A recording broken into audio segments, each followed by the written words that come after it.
नमस्ते, welcome to important current affairs.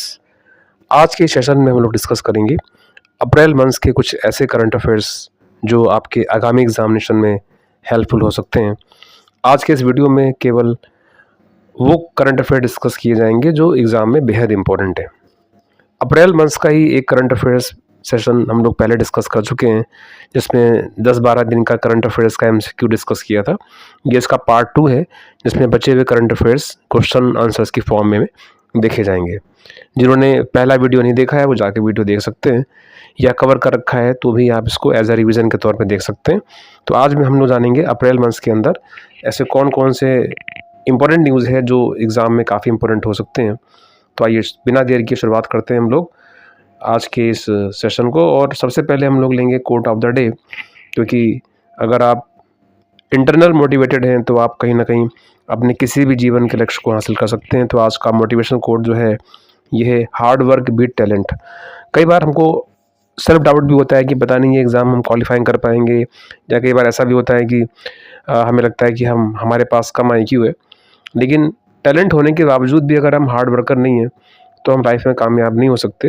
हमारे पास talent भले ही ना हो, लेकिन अगर हम हार्ड वर्क करें तो हम निश्चित रूप से टैलेंट को पीछे छोड़ सकते हैं। तो आज का कोटेशन यही है, हार्ड वर्क जो है ये हमेशा टैलेंट को पछाड़ देता है, पीछे कर देता है। तो हमें हमेशा हार्ड वर्किंग ही रहना चाहिए ताकि हम लाइफ में तभी सफलताएं अर्जित कर सकें। तो आइए देखते हैं सबसे इम्पोर्टेंट न्यूज़ जो अप्रैल मंथ के अंदर है वो है नीति आयोग की न्यूज़। नीति आयोग हमेशा से ही आप देखेंगे काफ़ी महत्वपूर्ण रहा है। पहले भी एग्ज़ाम में क्वेश्चन यहाँ से आते रहे हैं। तो इस बार गवर्नमेंट ऑफ इंडिया ने नीति आयोग को रिकॉन्स्टिट्यूट किया है, यानी दोबारा से इसको चेंज किया है। कुछ मेंबर्स इसमें लाए हैं, वाइस चेयरमैन भी यहाँ पर चेंज हुए हैं। तो ये काफ़ी इंपॉर्टेंट न्यूज़ है जो कि आपको एग्ज़ाम में देखने को मिल सकती है। तो चलिए क्वेश्चन लेते हैं इसी पर ही। Who has been appointed as the new vice chairman of NITI Aayog? किसको अभी नीति आयोग का नया उपाध्यक्ष नियुक्त किया गया है? राजीव गौबा, अशोक कुमार लहरी, सुमन बेरी या अरविंद पनगड़िया? तो आपने अगर न्यूज़ पढ़ी होगी निश्चित रूप से आप आंसर यहाँ पर लगा सकते हैं, अशोक कुमार लहरी। अशोक कुमार लहरी जो हैं ये बन गए हैं नीति आयोग के उपाध्यक्ष। अशोक कुमार लहरी का नाम आपको याद रखना है, वाइस चेयरमैन के रूप में है। और इसके साथ कुछ और मेंबर भी अपॉइंट किए गए हैं। लेकिन आपको पता है एग्जामिनेशन हॉल में कई बार क्या होता है, किसी भी आसान करंट अफेयर्स की न्यूज़ को थोड़ा सा डिफ़िकल्ट बनाने का प्रयास भी किया जाता है। तो आइए कुछ हम क्वेश्चंस के फॉर्म में देखते हैं। जैसे ये क्वेश्चन देखिए आप सभी लोग, इस क्वेश्चन को थोड़ा सा ट्विस्ट किया गया है। Which of the following is not related to Ashok Lahiri? इनमें से कौन सा ऐसा स्टेटमेंट है जो अशोक लहरी से संबंधित नहीं है? यानी इनके प्रोफाइल के बारे में यहाँ क्वेश्चन बनाए जा सकते हैं। लेटेस्ट ट्रेंड के अनुसार इस तरह के एग्जाम में प्रश्न बनाए जा सकते हैं। ऑप्शन दिया है, फॉर्मर चीफ इकोनॉमिक एडवाइजर हैं, रह चुके हैं क्या? Member of 15 finance commission, director of IISER Bhopal, या वाइस चेयरमैन ऑफ नीति आयोग, या executive director of Asian development bank? हमें ध्यान रखना है यहाँ पर जो क्वेश्चन है उसमें नॉट वर्ड का इस्तेमाल किया है। कई बार एग्जामिनेशन में ये नॉट वर्ड नहीं दिखाई देता है और हम उसमें नॉट वर्ड को ढंग से नहीं पढ़ते हैं और क्वेश्चन हमारा वहाँ पे रॉन्ग हो जाता है। तो यहाँ पर नॉट पूछा गया है, तो इसका सही उत्तर जो होगा आपका ये होगा नॉट के मामले में डायरेक्टर ऑफ IISER भोपाल, यानी ये से संबंधित नहीं है। बाकी सब प्रोफाइल इनके साथ रही हैं। ये चीफ इकोनॉमिक एडवाइज़र भी रहे हैं, 15 फाइनेंस कमीशन के मेंबर भी रहे हैं, नीति आयोग के वाइस चेयरमैन ये खुद ही हैं ही, और ये ADB के अंदर भी एग्जीक्यूटिव डायरेक्टर के पद पर काम कर चुके हैं। तो ये आपको नोट डाउन कर लेना है, आप इसका स्क्रीनशॉट भी ले सकते हैं। ये चूँकि वाइस चेयरमैन एक महत्वपूर्ण पद होता है और नीति आयोग को थिंक टैंक, गवर्नमेंट का थिंक टैंक कहा जाता है। इट मीन्स गवर्नमेंट को इंपॉर्टेंट एडवाइस देने का काम करता है नीति आयोग। तो पॉसिबल है कि इस तरह के सवाल जो है एग्ज़ाम में बनाए जा सकते हैं। तो ये इनका प्रोफाइल है, इसमें आपको ध्यान रखना है क्या क्या ये रह चुके हैं। 15 फाइनेंस कमीशन की ये मेंबर भी रह चुके हैं। चलिए आगे बढ़ते हैं नेक्स्ट पॉइंट की तरफ। चलिए अगला सवाल है, निम्न में से कौन नीति आयोग के नए फुल टाइम मेंबर में शामिल नहीं है? आप देखिए यहाँ भी नहीं वाला सवाल आ गया। कुछ नए मेंबर ही अपॉइंट किए गए हैं, आपको बताना है कौन नहीं है। गोवर्धन दास, M श्रीनिवास, अरविंद पनगड़िया, या फिर अभय खारिंदकर, कौन नहीं है? तो बिल्कुल इसका आंसर जो है वो अरविंद पनगड़िया होगा। हालांकि अरविंद पनगड़िया नीति आयोग से संबंधित तो रहे हैं, पहले पास्ट में, but as a full time member के रूप में ये नहीं रहे हैं। लेकिन एक बहुत इंपॉर्टेंट फैक्ट आपको ध्यान रखना है, नीति आयोग के पहले वाइस चेयरमैन के रूप में अरविंद पनगड़िया ने कार्यभार संभाला था। तो बिल्कुल ये फैक्ट आपको ध्यान रखना है। तो शामिल नहीं है फुल टाइम मेंबर के रूप में, तो आंसर होगा अरविंद पनगड़िया शामिल नहीं है, क्योंकि ये नीति आयोग के पहले वाइस चेयरमैन रहे हैं। तो ये मेंबर क्यों होंगे? तो आंसर होगा ऑप्शन नंबर सी, इसका सही उत्तर हो जाएगा अरविंद पनगड़िया। अच्छा, नए मेंबर कौन कौन से हैं आइए देख लीजिए, बहुत इंपॉर्टेंट ये फैक्ट है। नंबर 1 राजीव गौबा, जो कि फॉर्मर कैबिनेट सेक्रेटरी हैं और इस समय ये विकसित भारत के को भी लीड कर रहे हैं। प्रोफेसर गोवर्धन दास, देखिए इनका नाम के साथ साथ इनका प्रोफाइल भी हमें ध्यान रखना है। तो प्रोफेसर गोवर्धन दास जो हैं ये फॉर्मर डायरेक्टर रहे हैं IISER भोपाल के अंदर, ठीक है, ये हमें ध्यान रखना है, ये फॉर्मर डायरेक्टर के पद पर रहे हैं। डॉक्टर M श्रीनिवास, ये एम्स के डायरेक्टर रहे हैं, ये भी आपको ध्यान रखना है। प्रोफेसर अभय खारिंदकर, ये करंटली सेक्रेटरी हैं डिपार्टमेंट ऑफ साइंस टेक्नोलॉजी के अंतर्गत। और प्रोफेसर KV राजू, प्रोफेसर ये रह चुके हैं चाणक्य यूनिवर्सिटी और इकोनॉमिक्स के एक्सपर्ट हैं। तो ये फुल टाइम मेंबर का नाम भी हमें यहाँ पर ध्यान रखना है। तो टाइम टाइम पर गवर्नमेंट क्या करती है, कुछ नए मेंबर को अपॉइंट करती है। आप देखेंगे अभी 2 मेंबर और ऐड किए गए हैं इसको, जिसको हम लोग आगे की वीडियो में देखेंगे। तो ये 4 मेंबर के नाम हमें याद रखने हैं और इनका प्रोफाइल भी हमें ध्यान रखना है। हाँ चलिए, नए CEO, देखिए CEO का कार्यभार दिया गया है, जो BVR सुब्रमण्यम थे पहले, उनकी जगह अब निधि चिब्बर जो है ये इस समय प्रेजेंट टाइम में CEO हैं, ठीक है। 94 बैच की IAS अधिकारी हैं जिनको इसमें कार्यभार दिया गया है CEO का, चीफ एग्जीक्यूटिव ऑफिसर। तो ये भी नाम आपको याद रखना है, जिन्होंने अभी BVR सुब्रमण्यम की जगह ली है, जो उससे पहले मार्च 2026 में रिटायर हुए हैं। तो ये भी आपको पॉइंट ध्यान रखना है। नीति आयोग के विषय में एक चीज़ और आपको ध्यान रखनी है, नीति आयोग प्लानिंग कमीशन का ही नया फॉर्म है। और ये क्वेश्चन बड़ा इंपॉर्टेंट है कि नीति आयोग की स्थापना कब की गई, बहुत बार एग्जाम में आ चुका है, आसान सवाल है। तो 1 जनवरी 2015 को नीति आयोग फॉर्म हुआ था प्लानिंग कमीशन से। और नीति आयोग का मेन काम होता है गवर्नमेंट को एडवाइस देना, गवर्नमेंट को सलाह देना, जिसको थिंक टैंक ऑफ गवर्नमेंट भी कहा जाता है। चलिए अगला क्वेश्चन बेहद इंपॉर्टेंट है, which of the following district is not connected with Ganga expressway. अभी आप लोगों ने पढ़ा होगा, PM मोदी ने देश के सबसे लंबे एक्सप्रेसवे का उद्घाटन किया। और इस तरह के सवाल देखिए बनाए जा सकते हैं कि कौन सा जिला इससे कनेक्टेड है या नहीं है। ऑप्शन है बुलंदशहर, हरदोई, उन्नाव या मुरादाबाद। तो इसमें आपको ध्यान रखना है कौन कौन से ज़िले शामिल हैं, शामिल नहीं है पूछा है, तो इसके अंदर आंसर हो जाएगा ऑप्शन नंबर D, यानी मुरादाबाद जो है इसमें शामिल नहीं है। बाकी सभी शहर जो है इसमें शामिल हैं। आइए देखते हैं। तो एक चीज़ हमें और ध्यान रखनी है, PM मोदी ने गंगा एक्सप्रेसवे की शुरुआत जो की है वो कहाँ से की है, हरदोई, उत्तर प्रदेश के हरदोई ज़िले से इसकी शुरुआत की है। 29 अप्रैल की ये न्यूज़ है, इंपॉर्टेंट न्यूज़ है, ध्यान रखिएगा, इंपॉर्टेंट क्वेश्चन बन सकता है यहाँ पर। हरदोई से इसको इनोग्रेट किया है। आइए जानते हैं इसके बारे में थोड़ा सा। तो गंगा एक्सप्रेसवे जो है आपके यूपी के ये 12 डिस्ट्रिक्ट्स को कनेक्ट करता है। इसका कनेक्टिंग पॉइंट हमें ध्यान रखना है, कनेक्टिंग पॉइंट की शुरुआत होती है मेरठ से, ठीक, उसके बाद हापुड़, बुलंदशहर, बदायूं, हरदोई, उन्नाव, रायबरेली, प्रतापगढ़ और प्रयागराज में ये एंड होता है। तो इस तरह का कठिन सवाल देखिए बनाया जा सकता है हमें।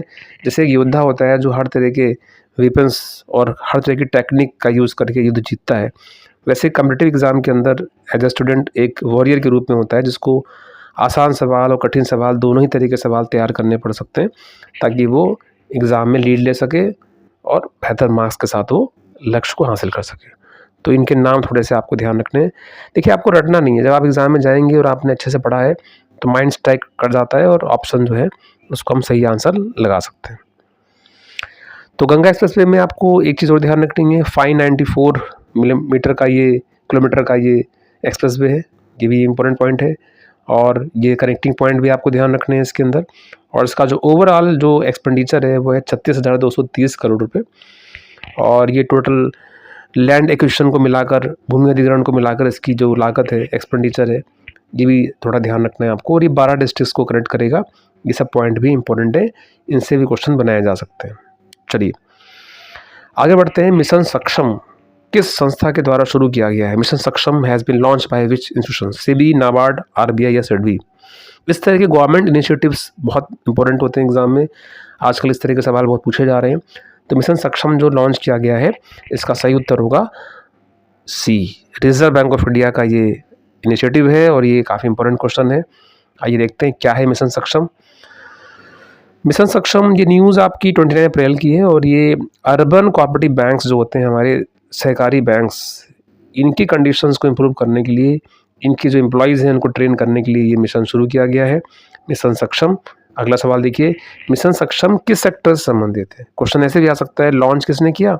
तो रिजर्व बैंक ऑफ इंडिया ने। अब आप देखिए यहाँ पर ऑप्शंस कितने क्लोज हैं। यहाँ प्रिवेंट साइबर फ्रॉड, इसमें साइबर फ्रॉड भी काफ़ी चर्चा में हमेशा से रहता है। Urban cooperative banks, promote CBDC and NBFC sector. तो इसका मेन ऑब्जेक्टिव जो है वो फ्रॉड को रोकना नहीं है, लेकिन अगर ना पता हो तो हम कहीं ना कहीं इसको ऑप्शन को लगा देते हैं। देखिए पहला ऑप्शन ही देखिए यहाँ पर दिया है, प्रिवेंट साइबर फ्रॉड, ताकि आपको ढूंढने में दिक्कत ना हो। तो इसका सही उत्तर पहला नहीं होगा, सही उत्तर होगा अर्बन कोऑपरेटिव बैंक जो होते हैं, जिनको शहरी सहकारी बैंक या डिस्ट्रिक्ट कोऑपरेटिव बैंक के नाम से भी जाना जाता है, ये इससे संबंधित है। अब देखिए ये सर्कुलर वगैरह क्वेश्चन जो आते हैं बैंकिंग सेक्टर के एग्जाम में आप देखेंगे, तो ये सर्कुलर इस तरह के ही होते हैं जो आरबीआई जारी करता है बैंक्स के लिए या किसी संस्था के लिए। तो पहले तो आप देख लीजिए सक्षम का जो फुल फॉर्म है यहाँ पर दिया हुआ है ना, तो सहकारी बैंक क्षमता निर्माण करके इसका फुल फॉर्म है। और इसका मेन ऑब्जेक्टिव देखिए यही है कि जो कोऑपरेटिव बैंक के एम्प्लॉयज़ हैं उनको ट्रेन करना। बस ये ध्यान रखना है आपको, कोऑपरेटिव बैंक के एम्प्लॉयज़ को ट्रेन करना, ताकि वो बेहतर से बेहतर जो है वो परफॉर्मेंस कर सके बैंकिंग सेक्टर के लिए। चलिए अगला क्वेश्चन से संबंधित है, मिशन सक्षम के तहत लगभग कितने प्रतिभागियों को प्रशिक्षण दिया जाएगा? तो ऐसा रिजर्व बैंक के सर्कुलर में मेंशन किया गया है। तो answer is C, option C is the correct answer.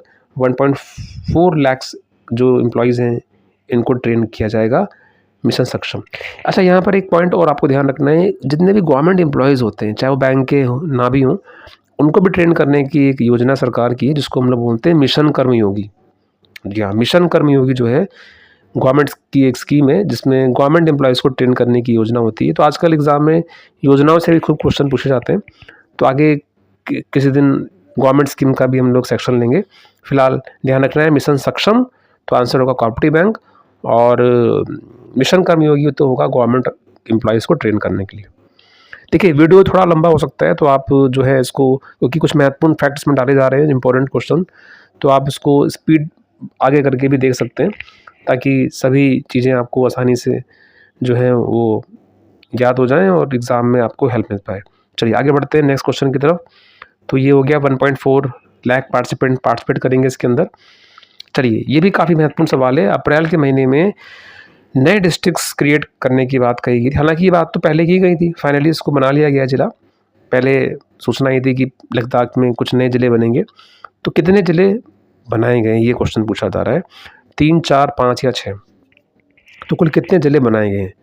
तो यहाँ पर आपको ध्यान रखना है, नए ज़िलों की संख्या आपको बतानी है, कितने नए ज़िले बनाए गए हैं। तो इसका सही उत्तर जो होगा वो होगा 5 न्यू डिस्ट्रिक्ट्स। आपको ध्यान रखना है 5 नए ज़िले बनाए गए हैं, और ख़ास बात 2 पहले से ही थे।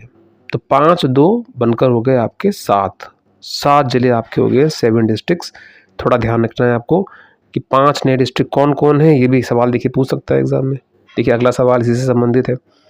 हाँ, after creation of new district total number of districts in Ladakh become the 7 district हो जाएंगे आपके।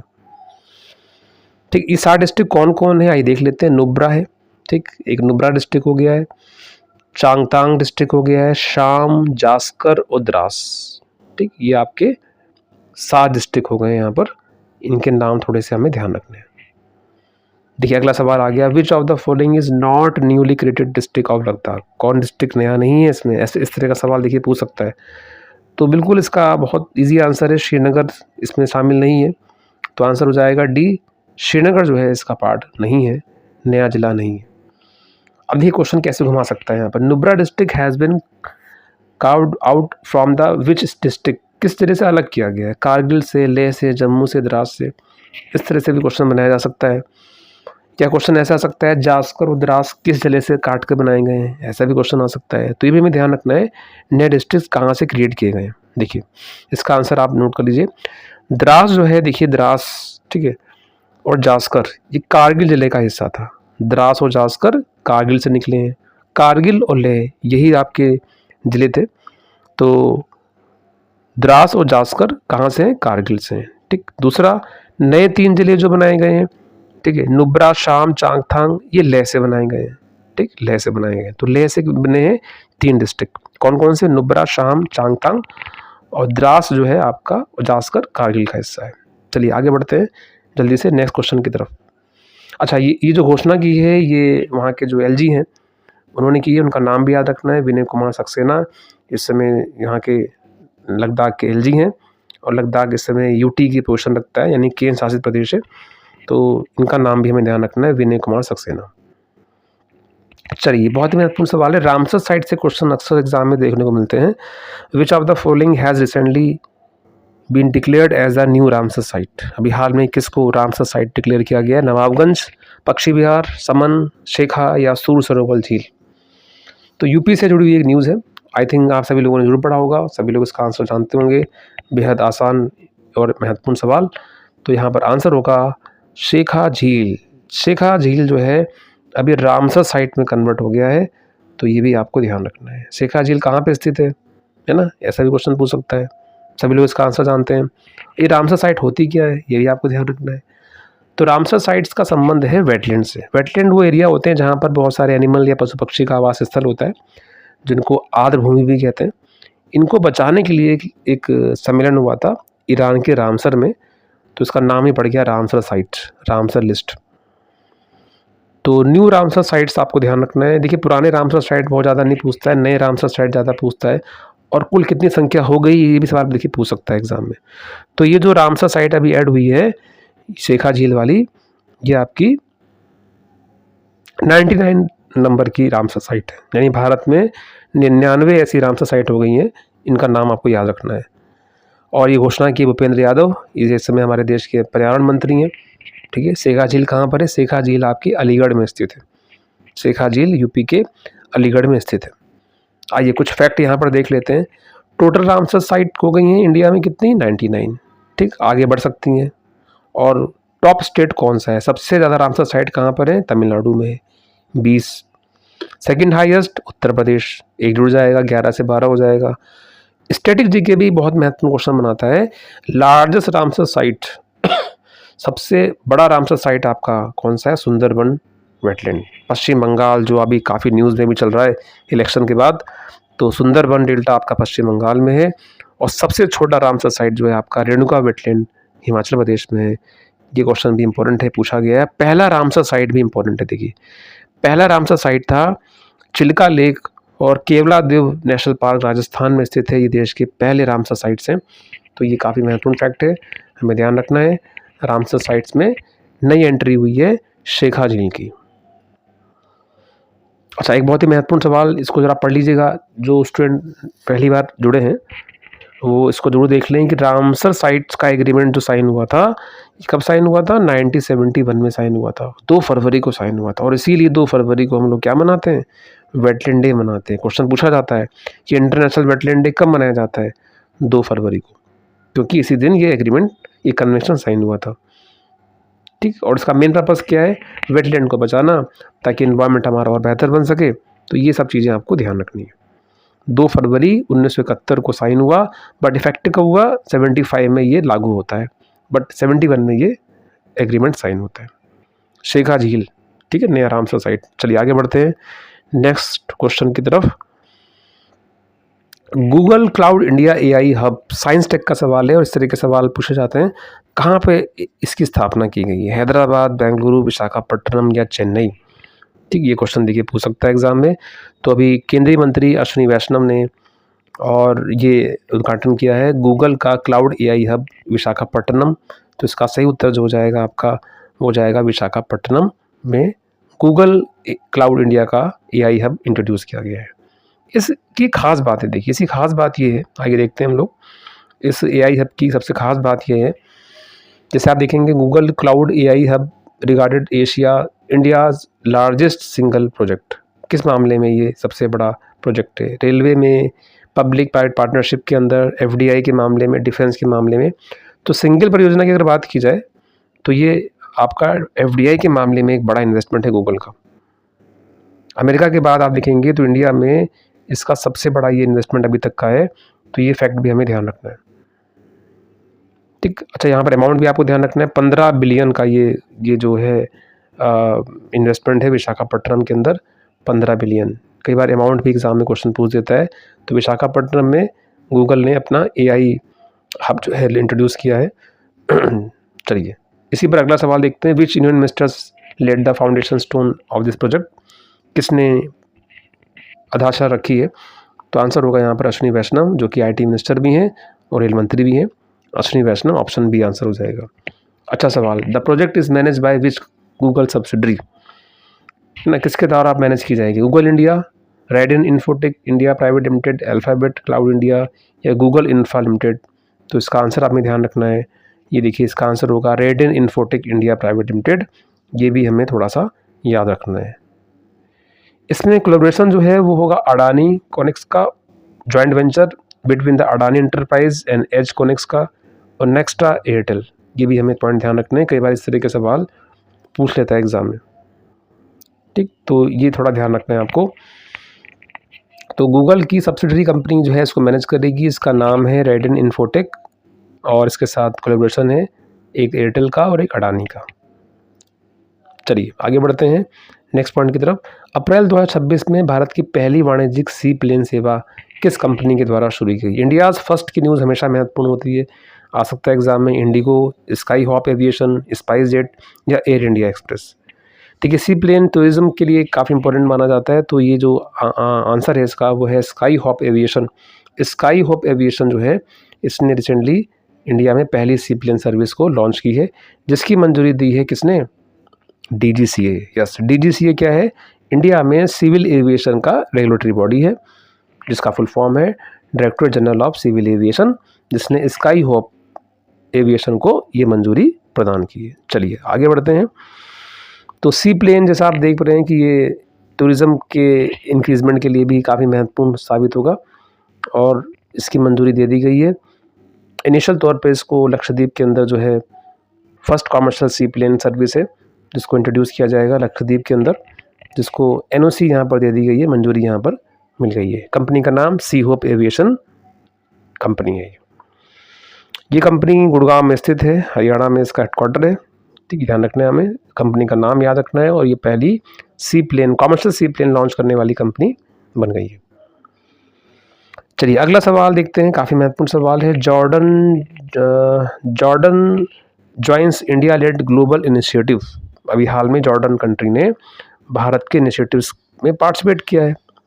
ठीक है, अब यहाँ पर आपसे पूछ रहा है कि कहाँ कहाँ इसने पार्टिसिपेशन किया है? ब्रिक्स में किया है, एससीओ में किया है, बिम्स्टेक में किया है? इस तरह का सवाल देखिए पूछा जा सकता है।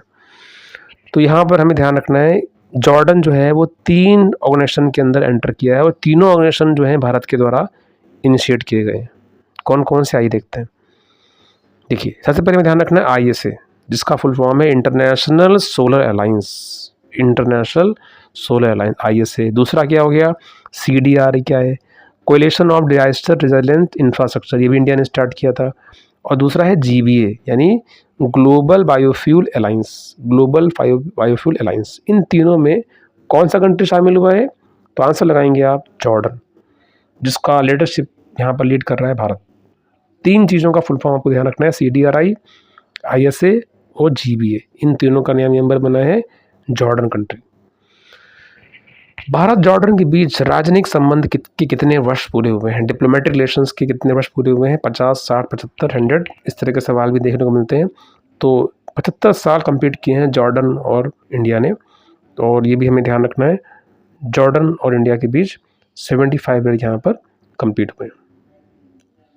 और इन्होंने यहाँ पर जो है 3 बिलियन से 5 बिलियन बढ़ाने का एक टारगेट भी रखा है इंफ्रास्ट्रक्चर को और इकोनॉमी को बढ़ावा देने के लिए।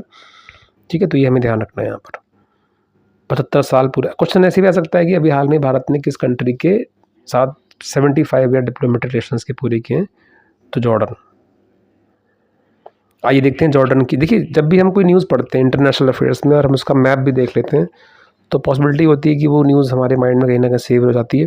तो जॉर्डन आप देख सकते हैं यहाँ पर, ये मिडल ईस्ट का पार्ट है और इसके भारत के साथ 75 ईयर कंप्लीट हुए हैं, जिस मौके पर जॉर्डन ने भारत के 3 इनिशिएटिव्स के अंदर जो है पार्टिसिपेट किया है, हिस्सा लिया है। चलिए अगला क्वेश्चन है, which country top the medal tally at the ISSF junior world Cup 2026 जो कि इजिप्ट में हुआ है, उसकी राजधानी कायरो। कौन सा देश जो है टॉप पर है, फ्रांस, इंडिया, इजिप्ट या जर्मनी? जूनियर वर्ल्ड कप 2026 के अंदर कौन टॉप पर है? तो India finish the top with 16 medal. तो यहाँ पर उत्तर होगा भारत जो है इसमें शामिल हो गया है, सॉरी नंबर 1 पोजीशन पर है। किसमें? ISSF और जूनियर वर्ल्ड कप 2026 के इस टूर्नामेंट के अंदर भारत जो है टॉप पे रहा है 16 मेडल के साथ में। ये आपको ध्यान रखना है, 16 मेडल के साथ में से 5 गोल्ड, 6 सिल्वर एंड 5 ब्रोंज। ठीक, ये स्पोर्ट्स की न्यूज़ है। स्पोर्ट की न्यूज़ भी एक आध बार पूछा जा सकता है एग्जाम में, खासतौर बड़े इवेंट। इस बार बड़ा इवेंट है FIFA World cup, Commonwealth game, इस तरह के क्वेश्चंस भी बनेंगे। बट ये भी एक वर्ल्ड कप ही है, तो इसको भी हमें ध्यान रखना है। वर्ल्ड कप हुआ कहाँ पर है? Cairo, Egypt. ठीक है, इजिप्ट के अंदर ये संपन्न हुआ है। तो जूनियर वर्ल्ड कप है ये शूटिंग का। इंडिया शूटिंग टीम जो है इसने परफॉर्मेंस में फर्स्ट रैंक हासिल की है। ठीक, इवेंट हमें ध्यान रखना है, इवेंट कहाँ पर हुआ, और ये भी आपको ध्यान रखना है कि ये जो इवेंट है जून में फिर से होगा आपका जर्मनी में, क्योंकि ये कई राउंड में चलता है ये। तो एग्ज़ाम में जब भी क्वेश्चन पूछेगा तो उसमें मिस्र वाला, इजिप्ट वाला आपको ध्यान रखना है। तो वो आंसर हो जाएगा आपका, फर्स्ट रैंक इंडिया ने यहाँ पर हासिल की है। देखिए, इसमें कई इवेंट आगे भी होने वाले हैं, तो आपको ध्यान रखना है। क्वेश्चन में हमेशा पढ़ना है आपको कि किस इवेंट की बात कर रहा है, तो उसके अकॉर्डिंग आंसर आपको लगाना है। तो नेक्स्ट इवेंट होगा India junior shooting will compete the ISF junior world cup championship 2026 at Suhl Germany in June 2026। चलिए आगे बढ़ते हैं नेक्स्ट क्वेश्चन की तरफ। India sign a comprehensive free trade agreement FTA, economic current affairs है। अभी हाल में भारत ने किस कंट्री के साथ मुक्त व्यापार समझौता पर हस्ताक्षर किया है? ऑस्ट्रेलिया, कनाडा, न्यूजीलैंड या यूनाइटेड किंगडम?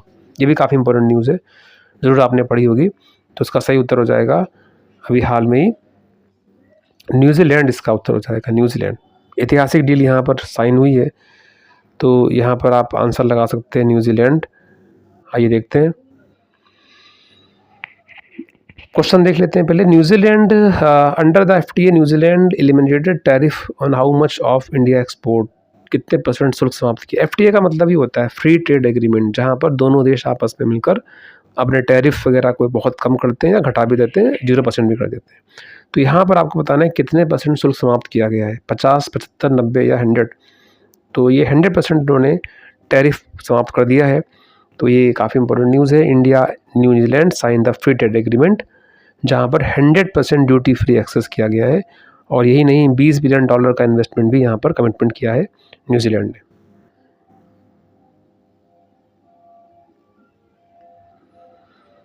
तो अच्छा, यहाँ पर हमें एक चीज़ ध्यान रखनी है कि जो पीयूष गोयल हैं ये कॉमर्स मिनिस्टर हैं, और इन्हीं के काउंटर पार्ट आप देखेंगे ट्रेड इन्वेस्टमेंट मंत्री हैं न्यूजीलैंड के, टॉड मैकले, इनका नाम भी याद रखना है, टॉड मैकले, जो भारत की यात्रा पर थे और एक्सपोर्ट को इंक्रीज़ करने के साथ साथ 20 बिलियन इन्वेस्टमेंट का भी कमिटमेंट यहाँ पर किया गया है। तो ये आपको ध्यान रखना है, न्यूजीलैंड ने भारत के साथ 100% FTA साइन किया है। FTA यानी फ्री ट्रेड एग्रीमेंट। अच्छा, न्यूजीलैंड अगले 15 वर्ष में कितने % निवेश की प्रतिबद्धता जताई है? ये वही सवाल देखिए बन सकता है इस तरीके से। तो 15 ईयर में कितना? 25 बिलियन। 15 ईयर में 25 बिलियन का ये जो है निवेश यहाँ पर करेगा।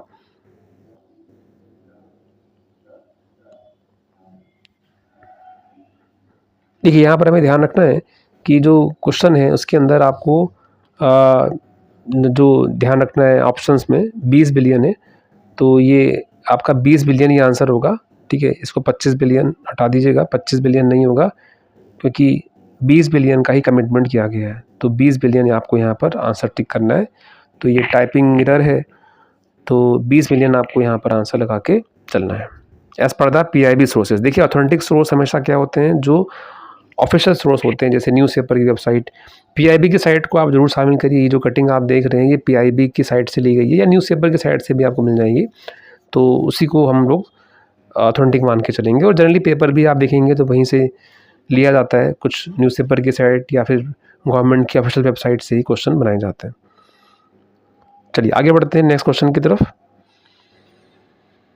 अच्छा, अगला क्वेश्चन इसी पर है। इसी में देखिए एग्रीमेंट और साइन हुआ है। New visa pathway for how many workers, है ना, ये कितने नए वीज़ा मार्ग को बनाएगा, 2000, 3000, 5000, 10,000, यानी एग्रीमेंट के तहत ये भी चीज़ शामिल है इसके अंदर, तो इससे भी क्वेश्चन बना सकता है। तो 5000 आपको ध्यान रखना है, 5000 जो है नए जो वीज़ा पाथवे ओपन करेगा वर्कर्स के लिए। कितने? 5000, 5000। अभी पीएम मोदी ने 6 ईयर में कितने एफटीए साइन किए हैं, इसका एक समरी यहाँ पर गवर्नमेंट ने पेश की है। इसको आइए देख लेते हैं। देखिए, पुराने एफटीए एग्ज़ाम में नहीं पूछेगा आपसे। 2026 में एफटीए इंडिया न्यूजीलैंड, उसके पहले फरवरी में India US interim trade framework हुआ था, फरवरी 2026 में। किसमें? इंडिया और यूएस के बीच में। उसके बाद इंडिया एंड यूरोपियन यूनियन के बीच जनवरी मंथ में ही सिग्नेचर साइन हुआ था एफटीए का, यूरोपियन यूनियन और एफटीए। आने वाले एग्ज़ाम जो है, मेंस एग्जामिनेशन जो होंगे, जहाँ करंट अफेयर्स पूछा जाएगा, उसमें जनवरी तक का पढ़िए और वही एग्ज़ाम में आपका पूछेगा। वैसे इंडिया ओमान के साथ भी हुआ है, उससे पहले यूके के साथ भी हुआ है, बट इस साल की अगर बात की जाएगी तो आपके यहाँ पर 3 एग्रीमेंट मेन है, New Zealand, India and US, India and European union, ये ध्यान रखना है आपको। चलिए आगे बढ़ते हैं नेक्स्ट पॉइंट की तरफ। ये हम लोगों ने डिस्कशन किया हुआ है, new vice chairman of NITI आयोग, तो ये हम लोग पढ़ चुके हैं। हाँ, अगला क्वेश्चन देखिए बहुत इंपॉर्टेंट है। UNIDO 4th gender equality mobilization award अभी हाल में दिया गया है। किसे दिया गया है ना? ये एक अवार्ड है जो इंडिया में दिया गया है। हैदराबाद म्यूनिसिपल कॉर्पोरेशन, गुंटूर, लखनऊ नगर निगम या चेन्नई कॉर्पोरेशन को ये दिया गया है। यूएन की तरफ से अवार्ड दिया गया है। आइए देखते हैं इस अवार्ड का नाम क्या है। जेंडर इक्वलिटी मोबिलाइजेशन अवार्ड, जिसको शॉर्ट में जैम बोलते हैं। तो इसका सही उत्तर है आपका गुंटूर म्यूनिसिपल कॉर्पोरेशन को ये अवार्ड दिया गया है। एक्चुअली में यहाँ पर एक सम्मेलन हुआ था वियना में। कौन सा सम्मेलन? यूएनआईडीओ का सम्मेलन, जिसमें गुंटूर का जो नगर निगम है, उन्होंने क्या किया है, जो वेस्ट मैनेजमेंट के लिए टीमें लगी होती हैं उसमें महिलाओं को शामिल किया है, और महिलाओं की इस पहल को काफ़ी सराहा गया है कि उन्होंने किस तरीके से वहाँ पर जो है वेस्ट मैनेजमेंट किया है। तो इसीलिए उनको अवार्ड दिया गया है, चौथा gender equality mobilization award Vienna में इसको दिया गया है, और दिया गया है किसको? गुंटूर को। और गुंटूर किस राज्य में है ये भी हमें ध्यान रखना है, कई बार एग्जाम यही पूछ लेता है। अच्छा, समारोह कहाँ पर हुआ है? जेम अवार्ड समारोह, है ना, तो ये हुआ है वियना में। और वियना क्या है? इसका हेडक्वार्टर भी है। ठीक, वियना इसका हेडक्वार्टर भी है। और वियना में आपने देखा होगा एक और बहुत ही फेमस हेड ऑफिस है, अभी न्यूज़ में भी था, ओपेक का हेड ऑफिस, जो कि क्रूड ऑयल के लिए जाना जाता है। इसका हेड ऑफिस भी आपको वियना में ही मिलेगा। तो इन दोनों का हेडक्वार्टर हमें ध्यान रखना वियना में। ये समारोह हुआ है वियना के अंदर। देखिए एक चीज़ और यहाँ बड़ी इंपॉर्टेंट है, 21 अप्रैल को पहली बार यूएन ने international day of women in industry का ये अनाउंसमेंट की थी। ये ध्यान रखना है हमें। कब? 21 अप्रैल को। पहला, आजकल एग्ज़ाम में जो दिवस नए इंट्रोड्यूस किए जाते हैं वहाँ से क्वेश्चन पूछ लेता है। तो 21 अप्रैल जो है ये आपको ध्यान रखना है। देखिए एक होता है वुमेंस डे, एक होता है international day of women in industry के अंदर जो महिलाएं कार्यरत हैं, योगदान दे रही हैं, उनके लिए एक डे डेडिकेट किया गया 21 अप्रैल। थीम आपको ध्यान रखनी है, celebrating women's leadership in industrial development. और चूँकि ये पहली बार इंट्रोड्यूस किया गया तो यह आपके एग्ज़ाम में बनने की संभावना है, तो उसको थोड़ा ध्यान रखना है।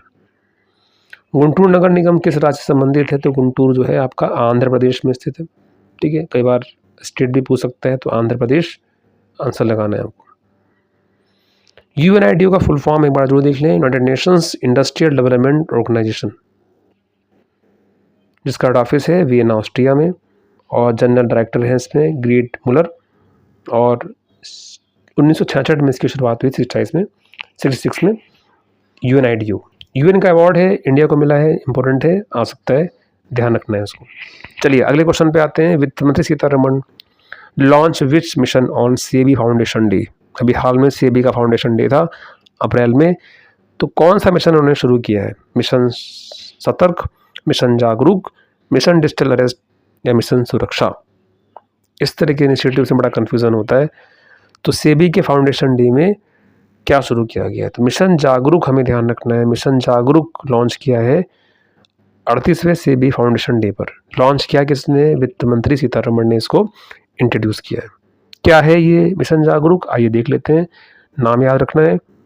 और देखिए, मिशन जागरूक का मेन मकसद यहाँ पर क्या है? जो इन्वेस्टर्स होते हैं उनकी अवेयरनेस से जुड़ा हुआ मामला है ये। कैसे इन्वेस्टर्स? रिटेल इन्वेस्टर्स, आम जनता जो गलत जानकारियाँ की वजह से फ्रॉड या साइबर क्राइम के जाल में फंस जाते हैं, या फाइनेंशियल कंटेंट को मैनिपुलेट करके दिया जाता है। ऐसे जो फाइनेंशियल इन्फ्लुएंसर होते हैं जो रजिस्टर्ड नहीं होते हैं, उनको जागरूक करने की ये पहल है। ठीक, तो यहाँ पर हमें ध्यान रखना है मिसलीडिंग इन्फॉर्मेशन जो होती हैं उनसे बचने के लिए, फ्रॉड से बचने के लिए खास तौर पे ये मिशन जागरूक शुरू किया गया है सेबी के फाउंडेशन डे के द्वारा। SEBI is a market regulator, share बाज़ार को रेगुलेट करता है, तो ये भी हमें ध्यान रखना है। चलिए अगले क्वेश्चन पे आते हैं। Which bank license has been cancelled by the Reserve Bank of India? Reserve Bank ने अभी हाल में ही एक पेमेंट बैंक का लाइसेंस कैंसिल किया है। ये भी महत्वपूर्ण सवाल है और काफ़ी न्यूज़ में भी था। तो आपका पेटीएम पेमेंट बैंक जो है ये सही उत्तर होगा। पेटीएम पेमेंट बैंक का लाइसेंस कैंसिल किया गया है। तो answer is Paytm payment bank इसका सही उत्तर हो जाएगा। देखिए, पेटीएम पहले भी रडार पे था, रिजर्व बैंक ऑफ इंडिया की इन्वेस्टिगेशन रडार पे था, लेकिन आरबीआई ने उसका लाइसेंस कैंसिल नहीं किया था, बस सर्विस पर रोक लगाई थी। बट फाइनली उन्होंने इसका लाइसेंस भी यहाँ पर कैंसिल किया है। तो ये एक इम्पोर्टेंट न्यूज़ है। आइए देखते हैं बैंकिंग सेक्टर में इस तरह के सवाल। देखिए ऐसे पूछ सकता है कि under the which act was license of Paytm bank cancel? यानी जो लाइसेंस की पॉलिसी होती है आरबीआई की, लाइसेंस कैंसिल करने की, वो किस एक्ट के तहत आती है? Section 22 of RBI act, section 35 banking regulation act, section 35 RBI act, section 22 of banking regulation act 1949। इस तरह के सवालों में बड़ा कन्फ्यूज़न होता है क्योंकि सेक्शन नंबर सेम होते हैं कई बार। तो यहाँ पे हमें ध्यान रखना है section 22 is the correct answer, section 22। ठीक है, सेक्शन 22 इसका सही उत्तर होगा। बट यहाँ पर हमें ध्यान रखना है सेक्शन 22 की यहाँ पर दो क्लॉज हैं, RBI act and banking regulation act. तो बैंकिंग रेगुलेशन एक्ट पर हमें आंसर क्लिक करना है। बैंकिंग रेगुलेशन एक्ट पर इसका आंसर सही माना जाएगा। एक बार यहाँ पर जरूर आप ध्यान रखिएगा, सेक्शन 22 जो होता है, सेक्शन 22 ऑफ आरबीआई एक्ट, ये करेंसी इशू करने की पावर को शो करता है। आरबीआई की करेंसी इशू करने की पावर को शो करता है, जबकि section 22 banking regulation act banking license देने या कैंसिल करने की बात कहता है। तो बड़ा कन्फ्यूजन इसके अंदर होता है। तो ध्यान रखेंगे सेक्शन 22 आरबीआई एक्ट तो करेंसी के लिए होगा, करेंसी इशू करने का राइट है रिजर्व बैंक ऑफ इंडिया का इस एक्ट के तहत। और section 22 of banking regulation act जब पूछेगा तो हमें लाइसेंस की बात याद रखनी है, बैंकिंग लाइसेंस जो रिजर्व बैंक देता है। आइए पेटीएम के बारे में थोड़ा जान लेते हैं। पेटीएम के फाउंडर का नाम जो इम्पोर्टेंट है, पेटीएम के फाउंडर विजय शेखर शर्मा, नाम याद रखना है। 2017 में पेटीएम पेमेंट बैंक ने अपना बिजनेस स्टार्ट किया था और इस समय जो इसके सीईओ हैं अरुण कुमार बंसल, ये भी नाम हमें ध्यान रखना है। हेडक्वार्टर इसका नोएडा उत्तर प्रदेश में स्थित है। तो मनी लॉन्ड्रिंग से संबंधित बहुत सारे केसेस थे पेटीएम के ऊपर, जिसको लेकर रिजर्व बैंक ने ये लाइसेंस कैंसिल किया है। चलिए अगला क्वेश्चन है, general Upendra Dwivedi fill in the blanks Indian army chief to be inducted into the international hall of fame at the US army war college. तो जनरल उपेंद्र द्विवेदी को यहाँ पर हॉल ऑफ फेम में शामिल होने का एक मौका मिला है। आपको बताना है कौन से नंबर के इंडियन से, प्रथम, द्वितीय, तृतीय, चतुर्थ या पंचम, कौन से नंबर के भारतीय सेना प्रमुख। यानी इससे पहले भी कुछ लोगों को ये अवार्ड या सम्मान दिया गया है। तो ये हैं तीसरे आर्मी पर्सन हैं, चीफ हैं, जिनको ये सम्मान दिया गया है। किसने दिया है सम्मान? तो ये यूएस आर्मी वॉर कॉलेज की तरफ से इंटरनेशनल हॉल ऑफ फेम मिला है उपेंद्र द्विवेदी को। तो यहाँ पर हमें ध्यान रखना है ये तीसरे पर्सन है। ठीक, तीसरे पर्सन है। तो आंसर हो जाएगा यहाँ पर option number C, third Indian है, थर्ड आर्मी चीफ है जिनको ये अवार्ड मिला है। इससे पहले किसको मिला है? देखिए इससे पहले ये अवार्ड मिला है जनरल वीके सिंह और जनरल विक्रम सिंह को ये अवार्ड मिल चुका है। तो तीसरे हैं ये, और किसने दिया है ये भी आपको ध्यान रखना है। यूएस आर्मी वॉर कॉलेज की तरफ से ये अवार्ड दिया गया है।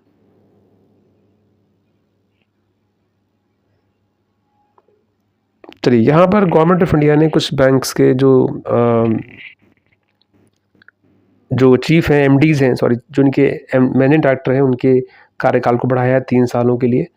ठीक है, तो आपको ध्यान रखना है, गवर्नमेंट ऑफ इंडिया ने एमडीज़ के कार्यकाल, देखिए एमडी के कार्यकालों से क्वेश्चन बहुत ज़्यादा नहीं बनता है, लेकिन जो बैंकिंग सेक्टर की तैयारी करने वाले कैंडिडेट्स हैं उनको थोड़ा ध्यान रखना है कि एमडी या सीएमडी या बैंकिंग सेक्टर के चेयरमैन वगैरह की लिस्ट बनाकर तैयार करें, क्योंकि इसमें बड़ा कन्फ्यूज़न होता है, कौन बना है चेयरमैन, किसका कार्यकाल बढ़ाया गया है। तो लिस्ट से प्रिपेयर करेंगे तो कन्फ्यूज़न नहीं होगा। सीएमडी चेयरमैन है तो उसको जरूर पढ़िए, सीएमडी चेयरमैन से क्वेश्चन जो है सीधे एग्जाम में पूछ लेता है। तो एमडी वाला आप स्किप कर सकते हैं, एमडी वाले क्वेश्चंस ज़्यादा इंपॉर्टेंट नहीं होते हैं, लेकिन सीएमडी वाले क्वेश्चन या चेयरमैन वाले क्वेश्चन इंपॉर्टेंट हो सकते हैं। चलिए, नेस्कॉम वाला क्वेश्चन काफ़ी इंपॉर्टेंट है। Who has been appointed as a new chairman of NASSCOM? NASSCOM का नया चेयरमैन किसे नियुक्त किया गया है? सिंधु गंगाधरन, श्रीकांत वेलामकनी, सलिल पारिक या नंदन नीलकेणी या राजेश गोपीनाथन? देखिए, नेस्कॉम एक इंपॉर्टेंट बॉडी है, इसलिए ये क्वेश्चन यहाँ सेलेक्ट किया गया है। नेस्कॉम एपेक्स बॉडी है। आप लोग कमेंट सेक्शन में बताइए कि नेस्कॉम जो है किस सेक्टर की एपेक्स बॉडी मानी जाती है। वैसे इसका आंसर आइए देख लेते हैं। इसका आंसर हमें ध्यान रखना है, इसका आंसर जो है ये है श्रीकांत वेलामकन। ये बन गए हैं नए चेयरमैन किसके? नेस्कॉम के। ठीक, नेस्कॉम के। अभी नेस्कॉम है क्या, ये देख लेते हैं। तो नाम याद रखना है, श्रीकांत नेस्कॉम के चेयरमैन अपॉइंट किए गए हैं। ये नेस्कॉम होता क्या है? देखिए, नेस्कॉम एपेक्स बॉडी मानी जाती है किसकी? आईटी सेक्टर के अंदर जो सॉफ्टवेयर होते हैं उसके अंदर ही एपेक्स बॉडी है। Apex IT industry body NASSCOM को कहा जाता है। और ये जो श्रीकांत हैं ये एआई फर्म फ्रैक्चरल कंपनी के को फाउंडर भी हैं, सीईओ भी हैं, जिनको अपॉइंट किया गया है।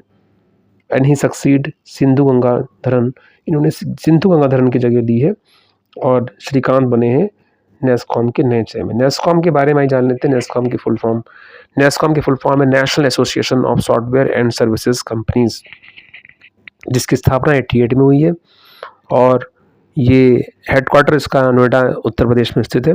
और इसका मेन पर्पस जो है वो यही है कि जितने भी सॉफ्टवेयर सर्विसेज कंपनीज होती हैं उनका ये एसोसिएशन है और ये आईटी सेक्टर की एपेक्स बॉडी के रूप में भी काम करता है।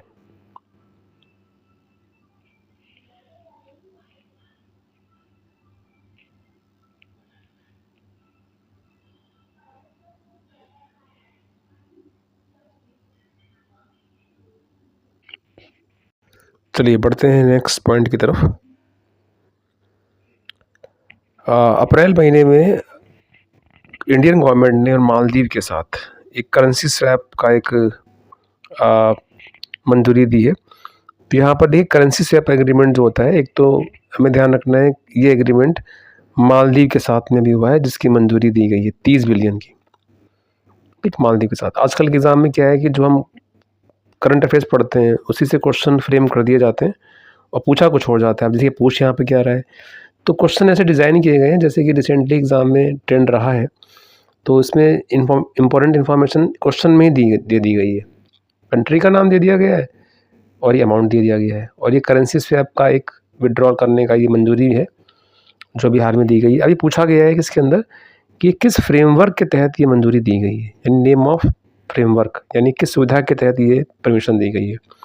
तो ऑप्शन देखिए यहाँ पर दिया है, BIMSTEC economic cooperation, BIMSTEC currency swap arrangement for SAARC countries, ऐसी IORA maritime and financial security framework, RBI CMA monetary integration, G20 common framework. इस तरह का सवाल आ सकता है या ऐसे सवाल पूछ सकता है किस कंट्री के साथ ये विड्रॉल मंजूरी मिली है। तो इसका जो सही उत्तर होगा ये होगा आपका सार्क, चूँकि सार्क का मेंबर भी है मालदीव, सार्क एक संगठन है। तो ये बी ऑप्शन के तहत यहाँ पर सही आंसर माना जाएगा, option B, framework on currency swap arrangement for SAARC countries. आइए देखते हैं, ये न्यूज़ आपकी है 24 अप्रैल की न्यूज़ है। ये 24 अप्रैल को ये न्यूज़ आई थी जिसके अंतर्गत इंडिया अप्रूव 30 बिलियन, नाम याद रखना है कंट्री का नाम और amount, under the SAARC swap. अब ये सार्क स्वैप क्या होता है इसको आइए देख लेते हैं, और करेंसी स्वैप क्या होता है और सार्क, दोनों के बारे में देख लेते हैं। देखिए, currency swap means agreement between two countries of central bank exchange their currency for a temporary period. Mainly होता क्या है कि जैसे हम देखेंगे यहाँ पर स्वैप का मतलब क्या है कि कुछ समय के लिए अपनी करेंसी का आदान प्रदान करते हैं और बाद में एक निश्चित रेट पर वापस कर देते हैं। जिससे फ़ायदा ये होता है कि मार्केट में जो भी करेंसी के रेट फ्लक्चुएट करते हैं उससे काफ़ी हद तक जो है समाधान मिल जाता है और इससे काफ़ी हद तक करेंसी के फ्लक्चुएशन को रोका जा सकता है। और कुल मिलाकर ये शॉर्ट टर्म जो फॉरेन एक्सचेंज स्टोरेज होता है उसको भी ये कहीं ना कहीं पूरा करता है। तो करेंसी स्वैप यानी दो करेंसी के बीच के अंदर जो एग्रीमेंट साइन होते हैं, ये एग्रीमेंट साइन हुआ है मालदीव के साथ और उसमें 30 बिलियन का यहाँ पर जो है वो मंजूरी दी गई है। ये में ध्यान रखना है, कंट्री का नाम और अमाउंट दोनों भी इम्पोर्टेंट है। एक बार क्वेश्चन देख लेते हैं दोबारा से। तो क्वेश्चन आपका देखिए पूछा गया है फ्रेमवर्क का नाम, ठीक, फ्रेमवर्क का नाम पूछा गया है और कंट्री है इसमें मालदीव और अमाउंट है 30 बिलियन विड्रॉ करने की मंजूरी यहाँ पर दी गई है। अच्छा, सार्क क्या है? सार्क एक संगठन है। सार्क का फुल फॉर्म है south Asian association for regional cooperation. South Asian association for regional cooperation एक संगठन है जिसमें मालदीव इंडिया दोनों मेंबर हैं और इसका हेडक्वार्टर जो है सार्क का वो काठमांडू नेपाल में है। चलिए आगे बढ़ते हैं नेक्स्ट क्वेश्चन की तरफ। तो अगला सवाल जो है ये है 24 अप्रैल नेशनल पंचायती राज दिवस के रूप में मनाया जाता है। बहुत ही महत्वपूर्ण दिवस है पंचायती राज दिवस, 24 अप्रैल को मनाया जाता है इंडिया में। इससे स्टैटिक जीके के सवाल कैसे बन सकते हैं? ऐसे स्टूडेंट जो एसएससी की तैयारी कर रहे हैं या अलग एग्ज़ाम की तैयारी करते हैं जहाँ जीके ज़्यादातर पूछता है, जीएस और जीके को जोड़कर और करंट अफेयर्स को जोड़कर, तो देखिए इस तरह का सवाल बन सकता है। National panchayat Raj observe every year in 24 April and which of the 73rd Constitutional Amendment Act came into force? In which year did this act officially come into the effect? यानी पूछा जा रहा है कि एक तो हमें संविधान संशोधन वाला फैक्ट 73वां संविधान संशोधन पंचायती राज व्यवस्था पर है, अभी हाल में मनाया गया 24 अप्रैल को। दूसरा, ये किस वर्ष प्रभावी हुआ, ये पूछा जा रहा है इसके अंदर। मतलब संविधान संशोधन तो 73rd है बट लागू कब हुआ? 90 में, 1992 में, 93 में, 95 में या 98 में, लागू पूछ रहा है। तो ये आपका लागू होता है 93 में उसको देखिए लागू किया जाता है और पंचायती राज व्यवस्था को संवैधानिक दर्जा के रूप में इसको दिया गया था संविधान संशोधन के तहत 73rd। तो ईयर्स में वैसे भी ध्यान रखना है। बैंकिंग में भी क्वेश्चन स्ट्रेटेजी के बन सकता है। एक तो पंचायती राज दिवस कब मनाया जाता है और कौन सा संविधान संशोधन है, कब आया और कब इफेक्टेड हुआ। ये 24 अप्रैल पंचायती राज दिवस। चलिए अगला क्वेश्चन है शिव रतन अग्रवाल हु है रिसेंटली पास्ड अवे, इनकी भी हाल में मृत्यु हुई है। ये किस फेमस स्नैक फूड ब्रांड के संस्थापक या चेयरमैन है? इस तरह के सवाल भी आ जाते हैं कभी कभी। Balaji wafers, Bikaji food, Pratap snackers, Haldiram and Bikaner वाला। तो ये ध्यान रखना है हमें। इसका विज्ञापन आपने देखा होगा, बीकाजी का विज्ञापन, अमिताभ बच्चन इसके ब्रांड एम्बेसडर हैं। तो ये बीकाजी जो है इसका सही उत्तर होगा। Bikaji food founder chairman Shiv Ratan Agarwal जो है ये एक इंडस्ट्रियलिस्ट थे जिनका भी हाल में देहांत हुआ है। तो शिव रतन अग्रवाल ये आपके बीकाजी फूड के फाउंडर हैं। तो ऑप्शन बी यहाँ पर सही आंसर हो जाएगा।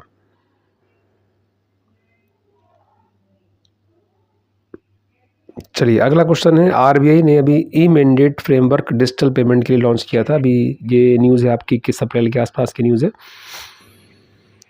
तो इसमें आपको देखिए ध्यान रखना है ये फ्रेमवर्क क्या है। ये बैंकिंग सेक्टर से संबंधित काफ़ी इंपॉर्टेंट फैक्ट है। कुछ आरबीआई ने चेंजेस किए हैं यहाँ पर और इसका मेन पर्पज़ है कि जो पेमेंट सिस्टम है उनको और बेहतर बनाया जा सके। तो यहाँ पर हमें ध्यान रखना है, मेन बातें यहाँ पर ध्यान रखनी है। इसकी ख़ास बात क्या है कि पुराने सभी नियम हटाकर अब एक सिस्टम लागू कर दिया गया है और ये रूल जो है वो क्रॉस बॉर्डर यानी विदेशी पेमेंट पे भी लागू होगा और इसमें कोई एडिशनल चार्ज नहीं लिया जाएगा। आइए देखते हैं इस पर क्वेश्चन कैसे बनेंगे। देखिए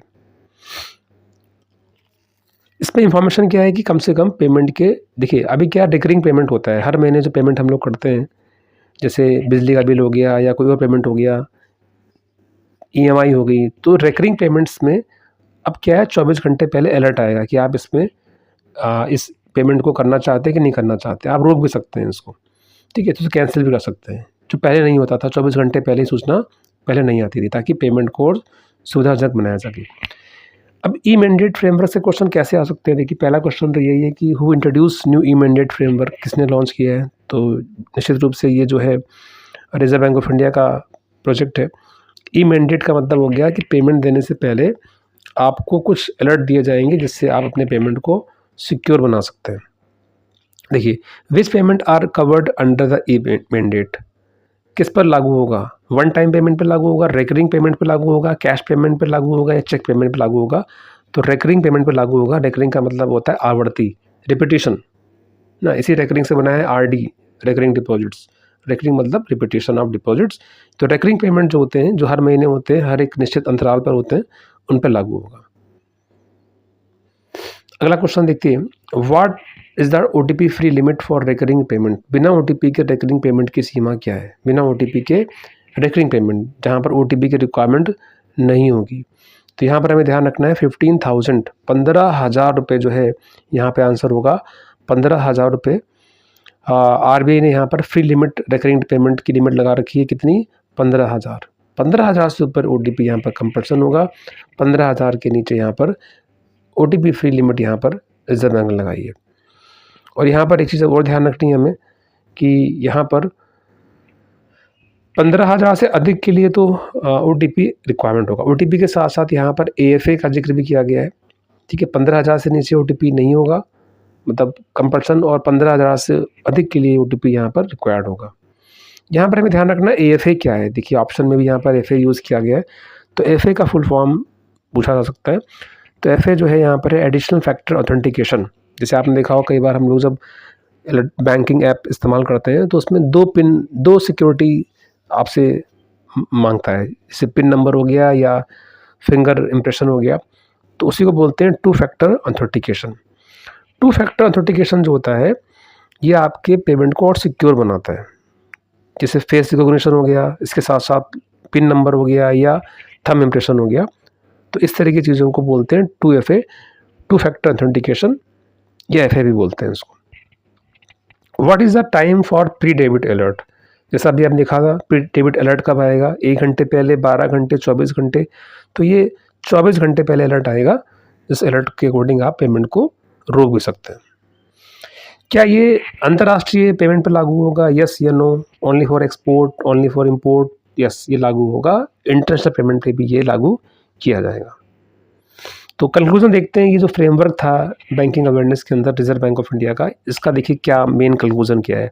पहला कंक्लूजन, छोटे पेमेंट में ओटीपी नहीं होगा। सुरक्षा बड़े पेमेंट, यानी जो बड़े पेमेंट्स होंगे उसमें ओटीपी और फ्रॉड प्रोटेक्शन रखा गया है। कैसे? 2FA, यानी टू फैक्टर ऑथेंटिकेशन को जोड़ दिया गया है इसके अंदर। और कंट्रोल अलर्ट आ गया आपका, यानी 24 घंटे पहले कंट्रोल अलर्ट आएगा, जिससे हम अपने पेमेंट को रोक भी सकते हैं। तो ये 3 बड़ी बातें इसके अंदर आपको मिनिमम ध्यान रखनी है, तो ये इंपॉर्टेंट होगा। चलिए, अगला है वर्ल्ड अर्थ डे। वर्ल्ड अर्थ डे एक इम्पॉर्टेंट डे माना जाता है, और वर्ल्ड अर्थ डे के अंदर जो इस बार की थीम है, इसको भी आप नोट कर लें, 22 अप्रैल वर्ल्ड अर्थ डे। इसकी थीम है ओवर पावर ओवर प्लानिट, इसकी थीम है। चलिए आगे बढ़ते हैं नेक्स्ट क्वेश्चन की तरफ। देखिए, स्पोर्ट्स के बेहद इंपॉर्टेंट अवार्ड दिए जाते हैं। लॉरियस अवार्ड काफ़ी इंपॉर्टेंट अवार्ड है। वर्ल्ड के फेमस स्पोर्ट्स अवार्ड के अंदर 20 अप्रैल को ये सेरेमनी हुई। कहाँ पर हुई? मैड्रिड, जो कि स्पेन की राजधानी भी है, जहाँ पर ये आयोजन किया गया। पहली बात हमें ध्यान रखनी कि मैड्रिड के अंदर ये आयोजन किया गया है। कौन सा आयोजन? Laureus award. लॉरियस अवार्ड पूरे वर्ल्ड के स्पोर्ट्स कैटेगरी के सबसे प्रतिष्ठित पुरस्कार माने जाते हैं। जैसे ऑस्कर अवार्ड होता है, ऐसे समझिए स्पोर्ट्स का ऑस्कर आप कह सकते हैं इसको। तो आइए देखते हैं, सवाल काफ़ी इंपॉर्टेंट है। Who won the 2026 Laureus world sportsman of the year? देखिए, इस वीडियो में हम लोगों ने कोशिश की है कि केवल इंपॉर्टेंट क्वेश्चन ही रखे जाएँ, तो इसमें क्वेश्चंस जो हैं वो ही रखे गए हैं जो इंपॉर्टेंट हो सकते हैं। तो इन क्वेश्चनों का रिवीजन आप पढ़ते चलें, ताकि आने वाले एग्ज़ाम के लिए आपकी तैयारी जो है पहले से तैयार होती रहे। चलिए, तो किसको मिला ये अवार्ड मेंस कैटेगरी के अंतर्गत? तो ऑप्शन यहाँ पर है Lando Norris, Carlos अल्कार्ज, Rory McCloy या गैब्रियल अराउजो। तो Laureus sportsman of the year का अवार्ड मिला है यहाँ पर कार्लोस अल्कार्ज, मेंस कैटेगरी में कार्लोस अल्कार्ज। ऐसे अगर पूछे वुमेंस में अंदर ना, मेंस वुमेंस दोनों कैटेगरी में अवार्ड मिलता है, तो ऑप्शन देखिए, आर्यना साबलेंका, इगा स्वातेक, कोको गॉफ या जेसिका पेगुला, किसने जीता ये अवार्ड? तो आपको ध्यान रखना है, यहाँ पर आंसर होगा आर्यना साबलेंका। तो मेल में कार्लोस अल्काराज ने अवार्ड जीता है। टेनिस के काफ़ी प्रतिष्ठित प्लेयर हैं, काफ़ी शानदार प्लेयर हैं, जिन्होंने कई ग्रैंड स्लैम जीते हैं, चारों ग्रैंड स्लैम भी इन्होंने जीते हैं।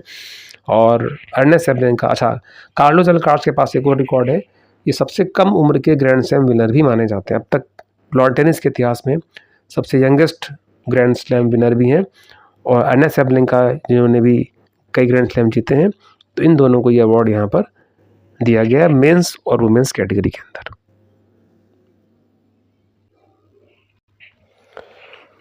लॉरियस के अंदर कई कैटेगरीज में अवार्ड दिए जाते हैं, ये लिस्ट आपके सामने यहाँ पर दी गई है, लेकिन मेन कैटेगरी दो ही होती हैं, स्पोर्ट्समैन ऑफ द ईयर और sports women of the year.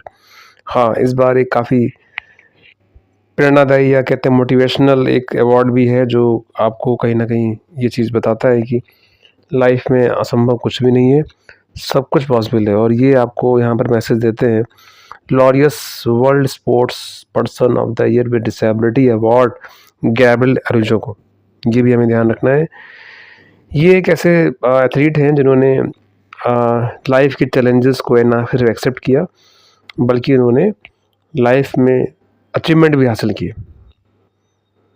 हर साल एक कोई पर्सन डिसेबिलिटीज़ के लिए अवार्ड मिलता है, गैब्रियल को ये अवार्ड मिला है, एक ऐसे प्लेयर जिन्होंने नया कीर्तिमान स्थापित किया। देखिए, ये स्विमर है जिनके दोनों हाथ नहीं हैं और पैर में भी प्रॉब्लम है, और इन्होंने यहाँ पर अपने मेहनत और हुनर से जो है ये अवार्ड जीता है, sports person of the year with disability. और ये ब्राज़ील के एथलीट हैं जो ये इवेंट में इन्होंने अवार्ड जीता है। ठीक है, तो ये कैटेगरी आपको ध्यान रखनी थोड़ी सी, इसमें थोड़ा जल्दी से देख लेते हैं हम लोग कौन कौन सी कैटेगरी इंपॉर्टेंट है। पहली कैटेगरी, दूसरी कैटेगरी मोस्ट इंपॉर्टेंट है। उसके बाद टीम ऑफ द ईयर, तो यहाँ फुटबॉल की टीम है फ्रांस की, पेरिस सेंट जर्मन, जिसको टीम ऑफ द ईयर का अवार्ड मिला है। और इसमें Laureus breakthrough of the year award मिला है लैंडो नॉरिस, जो कि फार्मूला 1 के हैं और इंग्लैंड के हैं। और इसके अंदर लाइफ टाइम अचीवमेंट अवार्ड मिला है नाडिया को, और sports inspiration award Toni Kroos. हालांकि 2 अवार्ड्स के अंदर मोस्ट इंपॉर्टेंट है, तो एक बार आप ऊपर के 3 या 4 अवार्ड को जरूर पढ़ लीजिएगा। और स्पोर्ट्समैन ऑफ डिसेबिलिटी अवार्ड भी यहाँ पर ध्यान रखना है। चलिए, अगली न्यूज़ काफ़ी इंपॉर्टेंट है। According to the report, who will take over the Apple CEO after Tim Cook? Tim Cook के बाद एप्पल के सीईओ कौन बनेंगे? Craig Federighi, John Ternus, Jeff Williams या एडी क्यू? तो काफ़ी बड़ी कंपनी एप्पल, जिसका मार्केट कैप काफ़ी स्ट्रॉन्ग है, और इसके नए सीईओ जो हैं बनेंगे जॉन टर्नर्स, जो जगह लेंगे टिम कुक की। 2011 से ये एप्पल का नेतृत्व कर रहे हैं, और अब ये इनकी जगह जॉन टर्नर्स जगह लेंगे। तो टिम कुक जो है काफ़ी लंबे समय से एप्पल से जुड़े हुए हैं, और एप्पल जो है कैलिफोर्निया में इसका हेडक्वार्टर है। स्टीव जॉब्स, स्टीव वॉजनेक और डोनाल्ड वाइन ने इसकी स्थापना की थी, फाउंडर मेंबर हैं इसके। और अप्रैल 1976 में इसकी स्थापना हुई थी। तो ये एप्पल के बारे में कुछ इंपॉर्टेंट इन्फॉर्मेशन। टिम कुक की जगह अब नए सीईओ यहाँ पर कार्यभार संभालेंगे। अगला क्वेश्चन देखते हैं, who become the first Indian women's to win FIDE women's candidate tournament 2026? April month की काफ़ी इंपॉर्टेंट न्यूज़। पहली वुमेन बन गई हैं कौन, जिन्होंने अभी हाल में ही फिडे वुमेन्स कैंडिडेट टूर्नामेंट जीता है? कॉनेरी हम्पी, द्रोणावेली हरिका, आर वैशाली या तानिया सचदेव? तो यहाँ पर फेमस न्यूज़ है, आप सबने जरूर पढ़ा होगा। जिसका सही उत्तर है आर वैशाली। आर वैशाली ने ये कीर्तिमान स्थापित किया है, और ये काफ़ी इंपॉर्टेंट न्यूज़ है, जिनका कहीं ना कहीं चेस में पहले भी कई कीर्तिमान स्थापित किए इन्होंने। अभी इन्होंने ये चैंपियनशिप जीती है, और उन्होंने यहाँ पर चाइनीज़ प्लेयर को हराकर कीर्तिमान स्थापित किया है। तो ये भी काफ़ी इंपॉर्टेंट न्यूज़ है, इसको हमें ध्यान रखना है। अवार्ड का नाम याद रखना है। टूर्नामेंट का नाम क्या है? फिडे वुमेन्स कैंडिडेट टूर्नामेंट 2026, जिसको जीता है वैशाली रमेश बाबू, जिनके ब्रदर जो हैं वे भी ग्रैंड मास्टर हैं। और इन्होंने ये आयोजन जो किया था साइप्रस में हुआ था, साइप्रस में ये आयोजन हुआ था। ठीक, ये भी ध्यान रखना है, ये आयोजन साइप्रस में हुआ था, और इन्होंने यहाँ पर चाइनीज़ प्लेयर जी वेंजुन को हराकर ये अचीवमेंट हासिल किया है। और इसी के साथ वो एंटर कर गई हैं वुमेन्स वर्ल्ड कप के अंदर, जो कि इनको चैलेंज करेंगी नेक्स्ट सेशन में, नेक्स्ट टूर्नामेंट में। तो क्वालिफाइंग नेचर भी इन्होंने पार कर लिया है टूर्नामेंट के अंदर, और अगली भिड़ंत जो होगी वो होगी मौजूदा विश्व चैंपियन चाइना की जू वेनजुन। अच्छा, यहाँ पर हमें ध्यान रखना है, इन्होंने ये वर्ल्ड चैम्पियनशिप की जो क्वालिफाइंग नेचर का गेम होता है उसको उन्होंने जीत लिया है इसी गेम के साथ। यानी यहाँ पर उन्होंने इस टाइम को जीता है, इस टूर्नामेंट को जीता है। साथ ही साथ उन्होंने जो नेक्स्ट टूर्नामेंट होगा वर्ल्ड कप का, उसमें भी इन्होंने एंट्री ले ली एक तरीके से, और ये पहली वुमेन है, ये भी ध्यान रखना है। और एक खास बात और ध्यान रखनी है कि इंडिया की ये जो ग्रैंड मास्टर हैं, ग्रैंड मास्टर में भी आपको नाम याद रखना है कि इंडिया में कितनी ग्रैंड मास्टर हैं वुमेंस कैटेगरी के अंदर। अच्छा, इन्होंने हराया है, देखिए यहाँ पर आपको ध्यान रखना है, चाइनीज़ प्लेयर को इन्होंने हराया नहीं है, इन्होंने हराया है कैटरीना लैग्नो को, ठीक है, रूस की ये खिलाड़ी हैं, इनको हराया है। बट इनको हराने के बाद ये वर्ल्ड चैम्पियन, जो मौजूदा वर्ल्ड चैम्पियन है इसमें वुमेंस में, जू वेनजुन, इनको चैलेंज करने का इन्होंने एक टिकट प्राप्त कर लिया है नेक्स्ट इवेंट में। तो ध्यान रखना है, इनको नेक्स्ट टूर्नामेंट के अंदर जो है ये कीर्तिमान स्थापित करने का मौका मिलेगा। तो प्रज्ञानंद की ये बड़ी बहन भी हैं, और 25 लाख रुपए का ये अवार्ड मिलता है, 28,000 यूरो में ये अवार्ड दिया गया इनको। तो ये हैं प्रज्ञानंद और वैशाली, दोनों ब्रदर सिस्टर, जिन्होंने दोनों ग्रैंड मास्टर हैं और दोनों ने ही चेस में काफ़ी बड़े टूर्नामेंट जीते हैं। वैशाली जो है, इसमें आपको ध्यान रखना है, ये इंडिया की चौथी ग्रैंड मास्टर हैं। ये भी क्वेश्चन काफ़ी इंपॉर्टेंट होता था एग्जाम में, सॉरी थर्ड ग्रैंड मास्टर हैं। इंडिया में टोटल 4 ग्रैंड मास्टर हैं, ठीक है, थर्ड ग्रैंड मास्टर में वैशाली का नाम आता है। देखिए, पहली ग्रैंड मास्टर का नाम वेरी इंपॉर्टेंट है, कई बार एग्जाम में आ चुका है, कोनेरी हम्पी, ये इंडिया की पहली ग्रैंड मास्टर हैं। उसके बाद द्रोणावेली हरिका 2011 में, फिर वैशाली 2023 में, और दिव्या देशमुख जो हैं, जिन्होंने 4th इंडियन वर्ल्ड कप भी जीता था, और ये जो 2025 में इनको ये टैग मिला है ग्रैंड मास्टर। तो ये हमें ध्यान रखना है। चलिए, अगला क्वेश्चन इंपॉर्टेंट है, who was conferred 9th professor MS Swaminathan award. किसको अभी हाल में ही स्वामीनाथन अवार्ड से सम्मानित किया गया है? रमेश चंद, श्रीनिवासन राव, MS स्वामीनाथन, अशोक गुलाटी। तो इसका सही उत्तर है IRI के डायरेक्टर श्रीनिवासा राव को यह अवार्ड दिया गया है, 9th professor MS Swaminathan award. IRI यानी इंडियन एग्रीकल्चर रिसर्च इंस्टीट्यूट के ये डायरेक्टर हैं जिनको अवार्ड दिया है। MS स्वामीनाथन, जिनको हम लोग फादर मानते हैं किस फील्ड का, इनको हम फादर मानते हैं ग्रीन रेवोल्यूशन का, ग्रीन रेवोल्यूशन का फादर के रूप में इनको जाना जाता है, father of green revolution MS Swaminathan. इन्हीं के नाम पर ये अवार्ड जो है इस बार दिया गया है। और इस अवार्ड के बारे में आप जरूर देख लें, इस अवार्ड के बारे में, ये अवार्ड प्रेजेंट किया है M वेंकैया नायडू ने, जो कि देश के उपराष्ट्रपति हैं।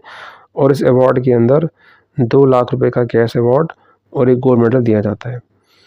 ये एक लाइफ टाइम कंट्रीब्यूशन है, जिन्होंने फूड सिक्योरिटी में काफ़ी योगदान दिया है, उनको ये अवार्ड दिया जाता है। तो अवार्ड का नाम है MS स्वामीनाथन अवार्ड, जो मिला है AIRI के प्रेसिडेंट, जो इसके हेड हैं, IRI के डायरेक्टर हैं।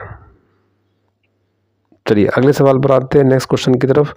Under the water forward initiative launch by World Bank group, which year is target set to the ensure water security. World Bank group के द्वारा शुरू की गई वाटर फॉरवर्ड पहल के तहत किस साल तक दुनिया में 1 बिलियन से ज़्यादा लोगों के लिए पानी की सुरक्षा सुनिश्चित करने का लक्ष्य रखा गया है?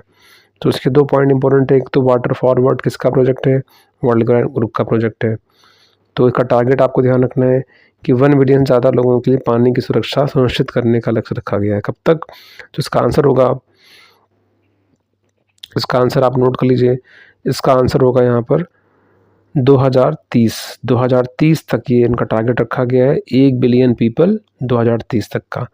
इनिशिएटिव का नाम याद रखना है, इनिशिएटिव का नाम है water forward initiative launch by World bank.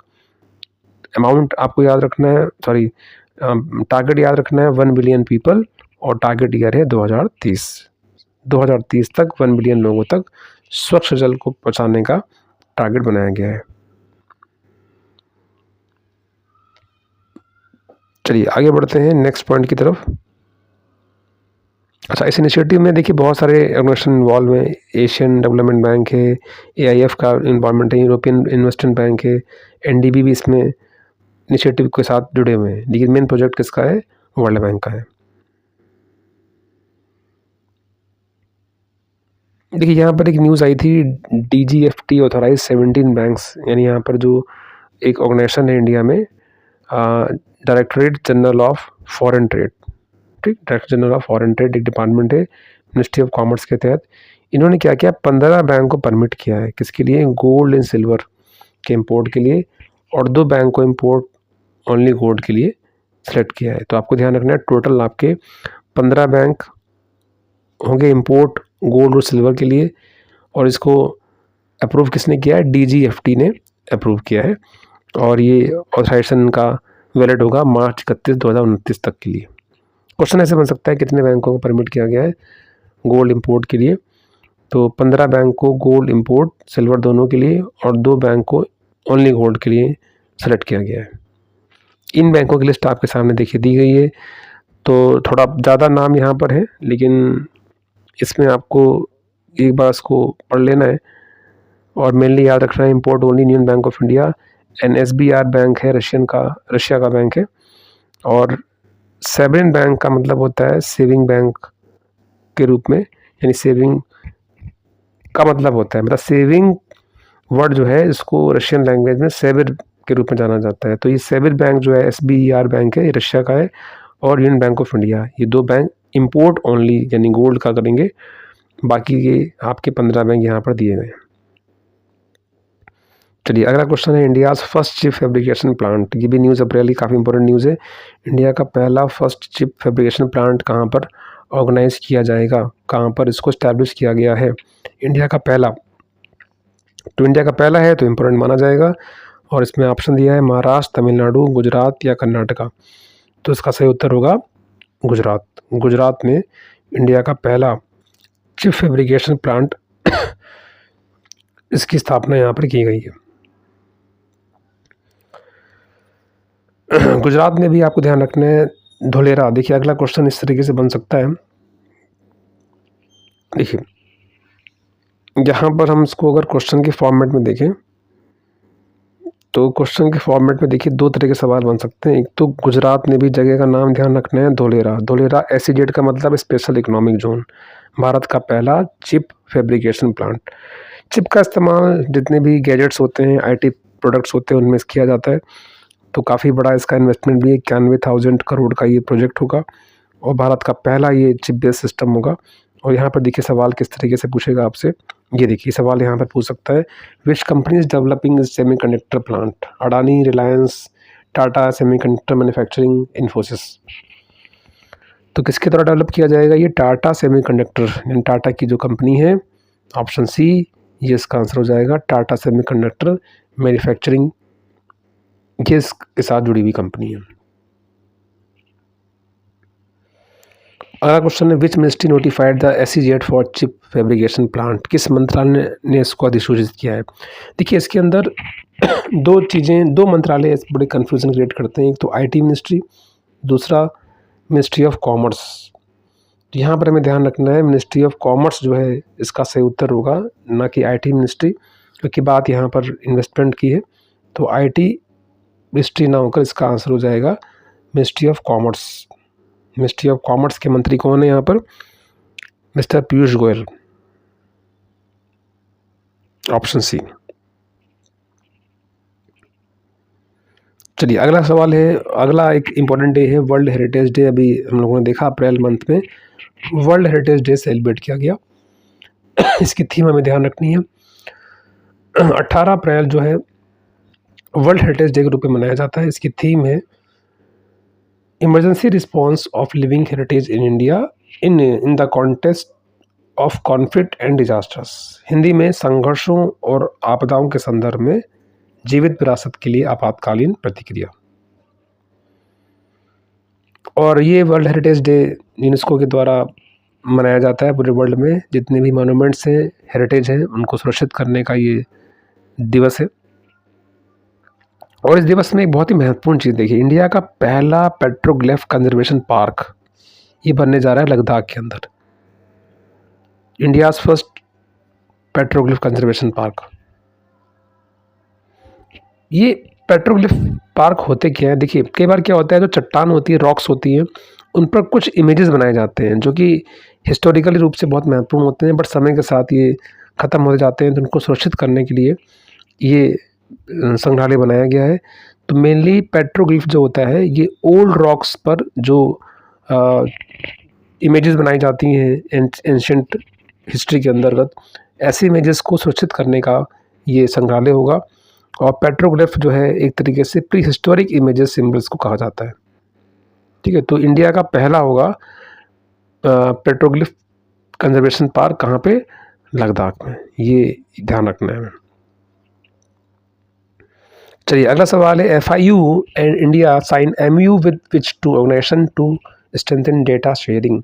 आजकल डिजिटल फ्रॉड को रोकने के लिए, फाइनेंशियल फ्रॉड को रोकने के लिए एग्रीमेंट बहुत सारे हो रहे हैं। FIU जिसको बोलते हैं फाइनेंशियल इंटेलिजेंस यूनिट, जो हमारे देश के अंदर फाइनेंशियल डेटा को सिक्योर बनाने के लिए लगातार जो है छानबीन करता रहता है, इंटेलिजेंस एजेंसी के तरीके से। तो इसने अभी हाल में एग्रीमेंट साइन किया है, किसके साथ, reserve bank IRDA, SEBI PFRDA, NABARD SIDBI या LIC EPFO। क्या आंसर होगा इसका? तो इसका आंसर होगा SEBI and PFRDA। SEBI and PFRDA के साथ, यानी यहाँ पर 3 बॉडीज़ हैं। कौन कौन सी? FIU है, ठीक, उसके साथ ही साथ SEBI and PFRDA। PFRDA is a pension fund regulatory development authority के साथ ये समझौता साइन किया गया है। तो FIU है, SEBI है, PFRDA है। इसका मेन पर्पज़ है फ्रॉड को रोकना, उनका पता लगाना, मनी लॉन्ड्रिंग्स और टेरर फंडिंग पर लगाम लगाना, इसका मेन ऑब्जेक्टिव है। ये हमें ध्यान रखना है। एग्रीमेंट्स को अलग से लिखते चलें अपनी कॉपीज़ में, ताकि एग्ज़ाम के वक्त जो है कन्फ्यूज़न ना हो। सभी तरह के एग्रीमेंट्स हमें एक ही जगह पर लिखने चाहिए, ताकि हम वहाँ से क्वेश्चन को सही कर पाएँ। लास्ट में देखिए, आशा भोसले जी का निधन जो हुआ, ये भी एक बहुत ही महत्वपूर्ण न्यूज़ है। आशा भोसले से संबंधित कुछ क्वेश्चन हम लोगों ने पहले भी डिस्कस किए थे। तो बहुत ही लेजेंडरी सिंगर के रूप में इनको जाना जाता है। तो इनके बारे में देखिए क्वेश्चन पूछ सकता है अचीवमेंट से कि आशा भोसले जी को ये अवार्ड कब दिया गया, पद्म भूषण अवार्ड कब दिया गया, 2005, 2008, 2010 या 2012। तो ये अवार्ड उनको मिला है 2008 में। आशा भोसले जी को दादा साहब फाल्के पुरस्कार किस वर्ष मिला है? तो ये फिल्म इंडस्ट्री का सबसे बड़ा अवार्ड होता है, दादा साहब फाल्के अवार्ड। तो ये अवार्ड भी इन्होंने जीता हुआ है। सन 2000 में उनको ये अवार्ड दिया गया था। दादा साहब फाल्के अवार्ड सन 2000 में इनको दिया गया था, और पद्म भूषण अवार्ड इनको दिया गया 2008 में। इसमें कंफ्यूज नहीं होना है, 2008 में, यानी 2008 से पहले उनको दादा साहब फाल्के 2000 में मिल गया था, ऐसे इसको याद रखिए। चलिए अगला क्वेश्चन है, Guinness book of world record में इनका नाम दर्ज है, आशा भोसले जी का। क्या है रिकॉर्ड इनके नाम? Longest song, highest song award, most record song या हाईएस्ट इनकम। तो इसका आंसर होगा मोस्ट रिकॉर्ड सॉन्ग का रिकॉर्ड इनके नाम है। तो इन्होंने सबसे ज़्यादा गाने रिकॉर्ड किए हैं, ये इनकी उपलब्धि है, इनके बारे में समरी है, तो ध्यान रखेंगे। ग्रेमी नामांकन में भी इनका, ये पहली इंडियंस हैं जिन्होंने 97 के अंदर लेगेसी एल्बम के लिए जो है ग्रेमी अवार्ड में पहली इंडियन गायिका शामिल हुई थी। और इनके नाम एक वर्ल्ड रिकॉर्ड भी है, 12,000 से अधिक गानों को रिकॉर्ड करने का वर्ल्ड रिकॉर्ड भी इनके नाम बना है। और 2008 में हमने देखा ही किस तरीके से इनको अवार्ड मिला है। और फिल्म फेयर अवार्ड भी 7 बार इन्होंने जीता हुआ है, और राष्ट्रीय फिल्म पुरस्कार भी उनको यहाँ पर मिला हुआ है। तो ये समरी थोड़ी सी ध्यान रखनी है, क्योंकि इस तरह के सवाल एग्ज़ाम में अब बन सकते हैं, क्योंकि जो लेजेंडरी पर्सन होते हैं उनके अचीवमेंट से क्वेश्चन बनाए जाते हैं। उत्कर्ष 2029 स्ट्रेटजी फ्रेमवर्क भी बहुत इंपॉर्टेंट है, बैंकिंग सेक्टर्स में काफ़ी ज़्यादा ये पूछ सकता है एग्जाम में। उत्कर्ष 2029 क्या है? देखिए, उत्कर्ष 2029 framework reserve Bank of India के द्वारा लॉन्च किया गया है। देखिए क्वेश्चन यहाँ पर दिया हुआ है, Utkarsh 2029 strategy framework has been launch by which organization. तो उत्कर्ष किसका इनिशिएटिव है? रिजर्व बैंक ऑफ इंडिया का इनिशिएटिव है। रिजर्व बैंक ऑफ इंडिया ने इसको शुरू किया है। क्या है ये उत्कर्ष? तो उत्कर्ष कहीं ना कहीं RBI के इंटरनल फंक्शंस को अपग्रेड करने का प्लान है, और प्लान क्या है इसका? 2029 तक का प्लान है। अगला क्वेश्चन देखिए यहाँ पर दिया हुआ है, Utkarsh 2029 framework will cover which period, किस अवधि तक कवर करेगा? 25 से 28, 26 से 28, 26 से 29। तो आंसर होगा इसका 26 से 29, option C is the correct answer. इसका मेन फोकस क्या है? उत्कर्ष 2029 का मेन फोकस क्या है? Expansion of CBDC, financial inclusion, AI and emerging technologies. तो सभी तरह की टारगेट को यहाँ पर लिया गया है। ऑल ऑफ द अबव इसका आंसर हो जाएगा, all of the above is the correct answer. इसके अंदर टोटल 6 पिलर्स हैं, मैंने 6 पिलर्स इसमें रखे गए हैं। कौन कौन से पिलर्स हैं? एक तो इसके अंदर रेगुलेशंस को स्ट्रॉन्ग बनाना, कस्टमर सेंट्रिक कम्पिटिटिव मार्केट्स को इफेक्टिव तरीके से बनाना, टेक्नोलॉजी को अपग्रेड करना, फ्यूचर रेडी ऑर्गेनाइजेशंस। तो पहले की वीडियोस में जो अप्रैल मंथ्स का जो स्टार्टिंग के 10-15 दिन है उनका वीडियो ऑलरेडी अपलोड है, तो वहाँ भी इसको डिस्कस किया गया है, तो आप वहाँ भी इसको देख सकते हैं, आसानी से पढ़ सकते हैं। देखिए वीडियो कई बार लंबा हो जाता है, तो हम लोग कोशिश करेंगे कि वीकली करंट अपडेट्स का वीडियो लाया जाए, यानी 5-6 दिन का करंट अफेयर जो आसानी से हो भी जाता है और वो याद भी रहता है। ठीक है, तो ये हमें उत्कर्ष के 6 पिलर जो है ये हमें याद रखने हैं। ठीक, तो ये काफ़ी इंपॉर्टेंट क्वेश्चन है बैंकिंग सेक्टर के एग्ज़ाम को लेकर। चलिए अगला एक्सरसाइज है, एक्सरसाइज डस्टलिक आपने पढ़ा होगा, आजकल एग्ज़ाम में जॉइंट एक्सरसाइज से क्वेश्चन आ जाता है कि डस्टलिक किस कंट्री के साथ संपन्न हुआ है। तो ये डस्टलिक जो है आपका उज़्बेकिस्तान के साथ संपन्न हुआ है। कहाँ पर संपन्न हुआ है? तो ये आपका संपन्न हुआ है उज़्बेकिस्तान में, एक जगह है नमनगन करके, तो वहाँ पर ये संपन्न हुआ है। तो इसका नाम पूछता है, एडिशन पूछेगा आपसे, एडिशन है 7th, कंट्री है उज़्बेकिस्तान और लोकेशन भी उज़्बेकिस्तान में ही है। डस्टलिक का नाम आपको याद रखना है। तो इसमें जो पार्टिसिपेशन है एक बार देख लेते हैं, पार्टिसिपेशन किसका है। इसके अंदर आर्मी एंड एयरफोर्स शामिल हो रहे हैं, जिसके अंदर भारत के अंदर आप देखेंगे महार रेजिमेंट जो है इसमें पार्टिसिपेट कर रही है और इंडियन एयरफोर्स के लोग भी इसमें शामिल होंगे। तो महार रेजिमेंट का नाम और इसका एडिशन ध्यान रखना है एक्साइड डस्टलिक के नाम से। ये कुछ समरी आपके सामने देखी आ रही है, क्लासरूम में हम लोग कई बार शेयर कर भी चुके हैं। ये आपकी जो महत्वपूर्ण एक्सरसाइजेज होती हैं जहाँ से क्वेश्चन बार बार आता है, ये उसकी लिस्ट दी हुई है। इसमें सारे तो नहीं है बट इंपॉर्टेंट है, आप इस लिस्ट को आगे बढ़ा सकते हैं जो इसमें नहीं दिए गए हैं। जैसे अमेरिका के साथ अभ्यास होता है ना, ऑस्ट्रेलिया है, बांग्लादेश है, चाइना है। ये क्वेश्चन देखिए आया था पीओ के एग्जाम में, नोमैडिक एलिफेंट कई बार पूछा गया है, तो मंगोलिया आंसर होगा। सूर्य किरण नेपाल आंसर होगा। तो सभी को आप एक पेज पे नोट डाउन कर लें, 5 मिनट में आपका ये नोट डाउन हो जाएगा और आपको याद भी रहेगा। चलिए अगला क्वेश्चन है, स्कूल प्रोजेक्ट क्या है? अभी हाल में एग्रीमेंट साइन हुआ है स्कूल प्रोजेक्ट किस कंट्री के साथ में, ऐसा पूछेगा आपसे एग्जाम में। तो ये एग्रीमेंट साइन हुआ है म्यांमार के साथ में। म्यांमार और भारत के बीच में स्कूल प्रोजेक्ट शामिल हुआ है और इसका मेन पर्पज़ क्या है? इसका मेन पर्पज़ है जो कंस्ट्रक्शन ऑफ स्कूल है उनको बनाना नेवी के अंदर। ठीक है, तो ये इसका नाम याद रखना है, स्कूल प्रोजेक्ट, और कंट्री है म्यांमार।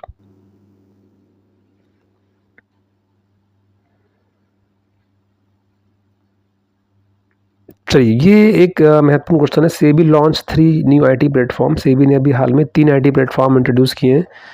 कौन कौन से? देखिए सेबी ने लॉन्च किया है तो सुपकॉम, सिंगल यूनिवर्सल प्लेटफॉर्म कम्युनिकेशन, उसके बाद इलेक्ट्रॉनिक एजुकेशन पोर्टल, और उसके बाद साइबर सिक्योरिटी ऑडिट कंप्लायंस सीसेक के नाम से। तो ये 3 पोर्टल लॉन्च किए हैं, लॉन्च बाय सेबी। सुपकॉम इसकी फुल फॉर्म ध्यान रखनी है और पोर्टल लॉन्च किसने किया ये ध्यान रखना है। मेन पर्पज़ क्या है? साइबर सिक्योरिटी वाला मुद्दा है इसके अंदर। साइबर सिक्योरिटी से बचने के लिए, ऐसा पूछ लेगा, साइबर सिक्योरिटी से बचने के लिए सेबी ने भी हाल में ही कौन कौन से प्लेटफॉर्म लॉन्च किए हैं। सेबी के बारे में ही देख लेते हैं। सेबी 12 अप्रैल को इसकी स्थापना हुई थी। इसी मौके पर सीतारमण जी ने मिशन जागरूक लॉन्च किया है, ये ध्यान रखना है। पहले हमने वीडियो में देखा अभी, और इसकी स्थापना 1988 में हो गई थी, बट इसको रेगुलेटरी पावर दी गई 1992 में। और इस समय इसके चेयरमैन कौन है ये हमें ध्यान रखना है, हो जाए चेयरमैन ऑफ सेबी। तो इसके चेयरमैन है मिस्टर तुहिन कांता पांडे। तुहिन कांता पांडे इसमें वर्तमान में सेबी के चेयरमैन। जितने भी रेगुलेटरी बॉडीज़ हैं, पीएफआरडीए, आईआरडीए, नाबार्ड, इन सब के चेयरमैन की लिस्ट जरूर बना ले। क्वेश्चन यहाँ से पूछा जाता है और एक एक नंबर की बड़ी कीमत होती है एग्ज़ाम में। एक एक नंबर हमें इन एंड आउट कर देता है और एक एक नंबर से हमें बढ़त लेनी है, तो हमें हर क्वेश्चन को महत्व देना पड़ेगा।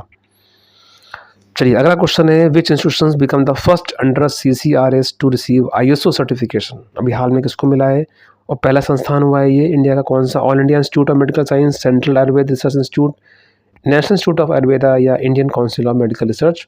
तो इसका उत्तर होगा, इसका आंसर होगा CRI बेंगलुरु, यानी आयुर्वेदिक के अंदर आप देखेंगे CRI बेंगलुरु यानी सेंट्रल आयुर्वेद रिसर्च इंस्टीट्यूट जो है इसको मिला है सर्टिफिकेशन ISO का। ISO सर्टिफिकेशन का मतलब होता है जो ऑर्गेनाइजेशन स्टैंडर्ड रूल्स को फॉलो करता है उसको ये सर्टिफिकेशन दिया जाता है।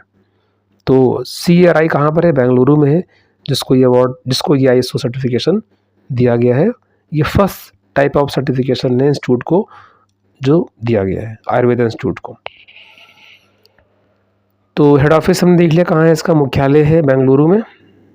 ठीक, नाम याद रखना है, CARI, central Ayurveda research institute, Karnataka में। चलिए, इंडियन ओशन कॉन्फ्रेंस अभी हाल में संपन्न हुआ है अप्रैल मंथ में, 9th एडिशन है इंडियन ओशन कॉन्फ्रेंस। आइए देखते हैं ये किस तरह के सवाल यहाँ पर बन सकते हैं। इंडियन ओशन कॉन्फ्रेंस का 9वां एडिशन संपन्न हुआ है कहाँ पर? पहला क्वेश्चन देखिए बन गया यहाँ पर। तो पोर्ट लुइस मॉरिशस की राजधानी है, जहाँ पर ये संपन्न किया गया है। नवा हिंद सम्मेलन के बारे में क्या खास बात हमें ध्यान रखनी है? एक तो ये कहाँ पर संपन्न हुआ है, उसकी थीम हमें ध्यान रखनी है। थीम है collective stewardship for Indian Ocean governance. हाँ, एक बात और ध्यान रखनी, पहली बार ये सम्मेलन किसी अफ्रीकी देश में आयोजित किया गया है, ये भी हमें ध्यान रखना है, पोर्ट लुइस मॉरिशस के अंदर।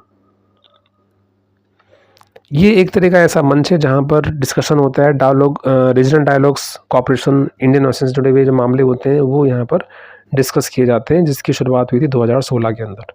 इंडियन ओशन कॉन्फ्रेंस के बारे में ये कुछ फैक्ट्स हमें ध्यान रखने हैं। शुरुआत कब हुई है इसकी? 2016 में। भारत की तरफ से किसने रिप्रेजेंट किया है? तो एच जयशंकर, देश के विदेश मंत्री, जिन्होंने इसमें भारत को रिप्रेजेंट किया है, इनका नाम भी हमें ध्यान रखना है। यहाँ पर हमें एक बात और ध्यान रखनी है कि जो सागर मिशन है इंडिया का, सागर विजन का फुल फॉर्म है security and growth for all the region, ये से जुड़ा हुआ है। यानी इंडियन ओशन कॉन्फ्रेंस जो है ये सागर विजन को और बेहतर बनाने की एक योजना है। मॉरिशस के बारे में पढ़ लें। मॉरिशस की करेंसी है मॉरिशन रुपी।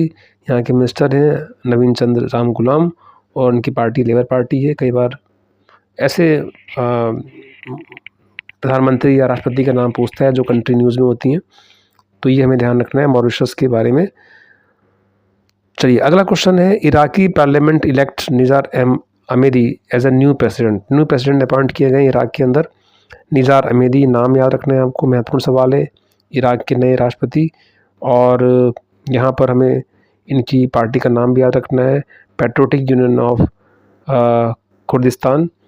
और इराक के नए राष्ट्रपति का नाम, इराक की कैपिटल बगदाद, करेंसी है इराकी दिनार। जिन्होंने सक्सीड किया है, जगह ली है किसकी? अब्दुल लतीफ़ राशिद की, और become the 6th Iraqi head of state. 2003 के बाद एक बड़ा परिवर्तन हुआ है, और ये 9 प्रेसिडेंट हैं, ये भी ध्यान रखना है हमें। और ये 2003 से जो अब्दुल लतीफ़ राशिद थे, इनकी जगह लेंगे। चलिए, FIFA World Cup 2026 pixel grade card यहाँ पर ये ग्रेड कार्ड जारी किया है बैंक के द्वारा। देखिए, इस साल जो सबसे बड़ा इवेंट होने वाला है स्पोर्ट्स का, वो स्पोर्ट्स इवेंट है फीफा। इसको लेकर कई मार्केट में कंपनियां जो हैं प्रोडक्ट लॉन्च कर रही हैं।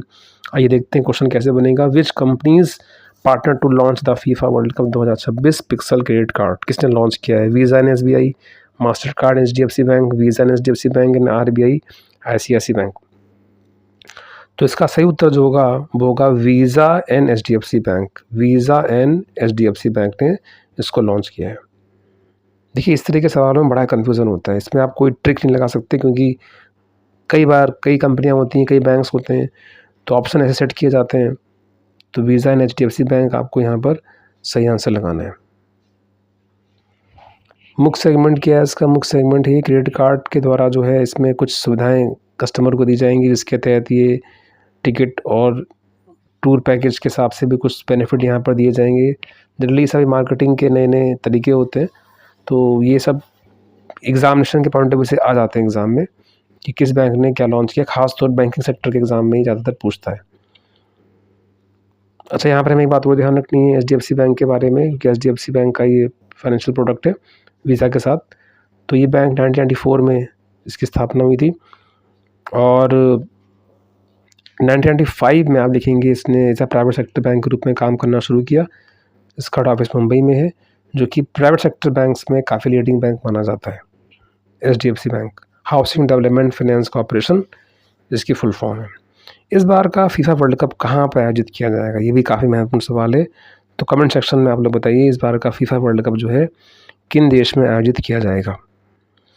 एचडीएफसी बैंक अभी हाल में न्यूज़ में था। एचडीएफसी बैंक के चेयरमैन अतनु चक्रवर्ती जो थे, इन्होंने क्विट किया और वहाँ पर इन्होंने एक मीडिया में एक स्टेटमेंट भी दिया था पावर स्ट्रगल के बारे में, जिसका काफ़ी डिस्कशन हुआ न्यूज़ चैनल पे। तो ये भी आपको ध्यान रखना है, एचडीएफसी बैंक अप्रैल महीने में न्यूज़ में भी था और रीज़न ये था कि अतनु चक्रवर्ती ने रिज़ाइन दिया। कुछ बैंक में ऐसा जिसको वो एक्सेप्ट नहीं कर पा रहे थे, इसको लेकर काफ़ी डिबेट भी हुई। तो अक्सर क्या होता है एग्ज़ाम में, जब कोई चीज़ बहुत पॉपुलर हो, कोई कंट्रोवर्शियल मुद्दा हो, तो वहाँ से क्वेश्चन बना के पूछे जाते हैं। तो इस समय जो एंट्रीम जो चेयरमैन बनाए गए, इनका नाम याद रखना है, के मिस्त्री हाल फिलहाल के लिए अभी एंट्रीम चेयरमैन बने रहेंगे। सीईओ हैं शशिधर जगदीशन। एचडीएफसी बैंक या जितने भी महत्वपूर्ण बैंक हैं, इनके चेयरमैन और सीईओ के नाम जरूर पढ़ लें, एग्ज़ाम में पूछ सकता है। नेक्स्ट एग्रीमेंट का सवाल है, डिपार्टमेंट ऑफ टेलीकम्युनिकेशन ने सेबी ने एग्रीमेंट साइन किया है फाइनेंशियल फ्रॉड में मिसयूज़ को रोकने के लिए। किसने? Department of telecom and SEBI. तो इस तरह के सवाल देखिए पूछ सकता है आपसे, किसने एग्रीमेंट साइन किया। एग्रीमेंट्स बहुत सारे देखिए हो जाते हैं कई बार, तो हमें इसको सिर्फ याद करने का तरीका यही है बिना कन्फ्यूज़न के कि इसको एक पेज पर अंडरलाइन करते चलें, इन सभी को नोट करते चलें। देन नेक्स्ट न्यूज़ है, RBI gives operational flexibility to NBFCs for the branch expansion. Branch expansion के लिए भी रिजर्व बैंक ने यहाँ पर एक गाइडलाइंस दी है। क्या है वो देखते हैं। What is the maximum NOF limit mention for the certain deposit taking NBFCs, है ना। कुछ जमा स्वीकार करने वाली एनबीएफसी जो हैं, इनकी लिमिट क्या है। तो यहाँ पर आपको ध्यान देना है 50 करोड़ जो है ये लिमिट यहाँ पर मैक्सिमम रखी गई है। एनओएफ लिमिट होती क्या है, इसको आइए देख लेते हैं। एनओएफ का क्या मतलब है, पहले इस क्वेश्चन को देख लेते हैं। Deposit taking NBFCs with NOF up to 50 crore can open branch where. कहाँ भाई शाखाएं खोल सकती हैं? 50 करोड़ तक नेट ऑन फंडिंग वाली जो एनबीएफसीज हैं, तो भारत में कहीं भी या इंटरनेशनल लेवल पर या केवल पंजीकृत कार्यालय में। तो इसका आंसर जो होगा वो होगा कि वो अपना जो फंडिंग है वो किसी भी एरिया में यहाँ पर खोल सकती हैं।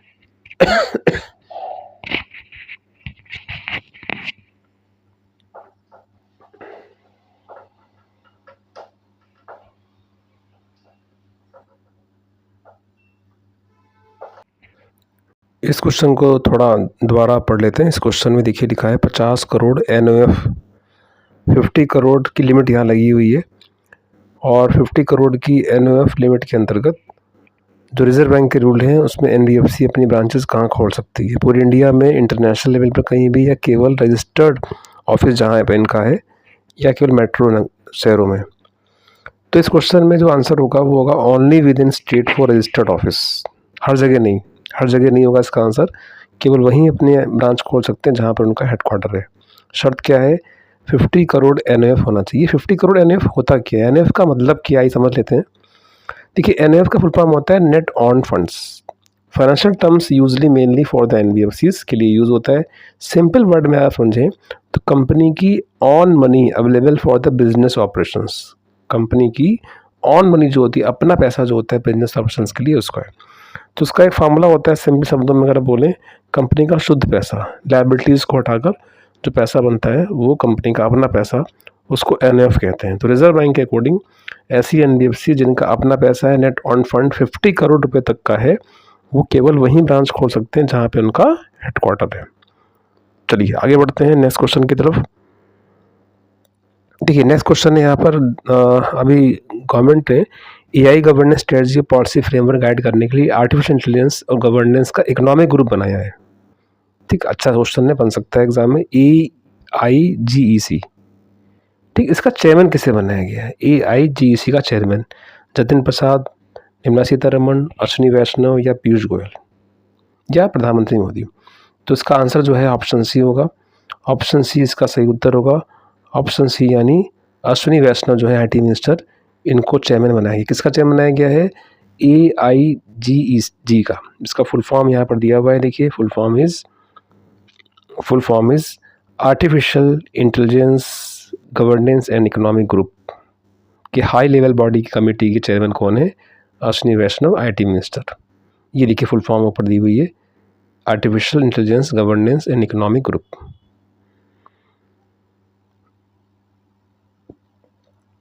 चलिए आगे बढ़ते हैं। नेक्स्ट पॉइंट इज, अच्छा यहाँ पर जतिन प्रसाद जो हैं ये इसके वाइस चेयरमैन होंगे। चेयरमैन होंगे अश्विनी वैष्णव, वाइस चेयरमैन होंगे जतिन प्रसाद। ठीक, तो ये आपके 16 अप्रैल की पीआईबी में आपको मिल जाएगा, उसकी डिटेल आप पढ़ सकते हैं। ठीक है, तो ये इंपॉर्टेंट क्वेश्चन है एआई से संबंधित। चलिए, गौतम अडानी ने मुकेश अंबानी को पीछे छोड़ते हुए एशिया के सबसे अमीर व्यक्ति बन गए। इनकी कुल संपत्ति कितनी है? 85.2 बिलियन, 88, 90, 92 या 95? तो इसका सही उत्तर होगा option number D. Option number D यानी 92.6 बिलियन के साथ जो है गौतम अडानी ओवरटेक द मुकेश अंबानी। इस तरह की लिस्ट देखिए आए दिन जो आती है, तो हमें रैंकिंग ध्यान रखनी है, कई बार रैंक बदल भी जाती है। तो Adani, founder of Adani group, rank 19, globally इनकी रैंक है 19, और द ब्लूमबर्ग बिलियनियर इंडेक्स के अंदर इनकी 19th रैंक है, ये भी हमें ध्यान रखना है। चलिए अगला क्वेश्चन है, अभी हाल में एग्रीमेंट साइन हुआ है डिजिटल फ्रॉड को रोकने के लिए। टेलीकॉम ने 2 संगठन, ये क्वेश्चन हम लोगों ने पहले देखा हुआ है अभी इस स्लाइड में, तो डिपार्टमेंट ऑफ टेलीकॉम और सेबी, ये क्वेश्चन पहले डिस्कस हो चुका है। ठीक है, तो आगे बढ़ते हैं हम लोग। वैसे इस क्वेश्चन का आंसर हो जाएगा सी, डिपार्टमेंट ऑफ टेलीकम्युनिकेशन और सेबी का एग्रीमेंट है फ्रॉड को रोकने के लिए। हाँ, मेघालय सरकार ने मेघालय आधिकारिक भाषा अध्यादेश के तहत मंजूरी दी है। इसके तहत आपको बताना है कि अंग्रेजी के साथ पूर्ण आधिकारिक भाषा का दर्जा किसको दिया गया? खासी मणिपुरी, गारो असमीज़, खासी गारो बंगाली एंड गारो, या हिंदी या खासी? तो इसका सही उत्तर है option number C. Option number C यानी खासी एंड गारो को मंजूरी दी है किसने? मेघालय सरकार ने। मेघालय की राजधानी शिलोंग, चीफ मिनिस्टर का नाम भी ध्यान रखना है कोनार्ड कोनगल संगमा, और गवर्नर है यहाँ पर एच विजय शंकर। तो गारो खासी full official language status along with English. ठीक, गारो खासी अलॉन्ग विद इंग्लिश। अभी हाल में ही सतत रेलवे संचालन दिशा में एक महत्वपूर्ण कदम उठाया गया है, जब भारत के रेलवे डिपो को देश का पहला वाटर न्यूट्रल फैसिलिटीज़ घोषित किया गया है। अभी हाल में किसको देश का पहला वाटर न्यूट्रल फैसिलिटी घोषित किया गया है, ये बताना है। किस रेलवे डिपो को? शाकुर बस्ती डिपो, कनकरिका कोचिंग डिपो, पेरामपुर, हावड़ा या बांद्रा? किस रेलवे डिपो को वाटर न्यूट्रल फैसिलिटीज़ के साथ घोषित किया गया है? तो इसका आंसर होगा बी। इसका सही उत्तर होगा Kankaria coaching depot first water neutral depot बन गया है इंडिया का। The depot achieve water neutrality by the treating the reusing water, यानी इसका मतलब क्या है? जितने भी वाटर्स यहाँ पर, जितने भी वाटर रिसोर्सेज हैं, उसका रीयूजिंग वाटर जो है ये करने में क्षमता प्राप्त की है। 1.6 लाख लीटर ये वाटर को रीयूज़ कर सकता है, जिसी को बोलते हैं वाटर न्यूट्रल रेलवे डिपो। ये बन गया है भारत का पहला कनकरिया कोचिंग डिपो। चलिए आगे बढ़ते हैं। नेक्स्ट क्वेश्चन, अच्छा यहाँ पर आप इसको भी देख लीजिए एक बार कि कनकरिया कोचिंग डिपो कहाँ पर है? अहमदाबाद के अंदर है, और ये भारत का पहला वाटर न्यूट्रल रेलवे डिपो बन गया है।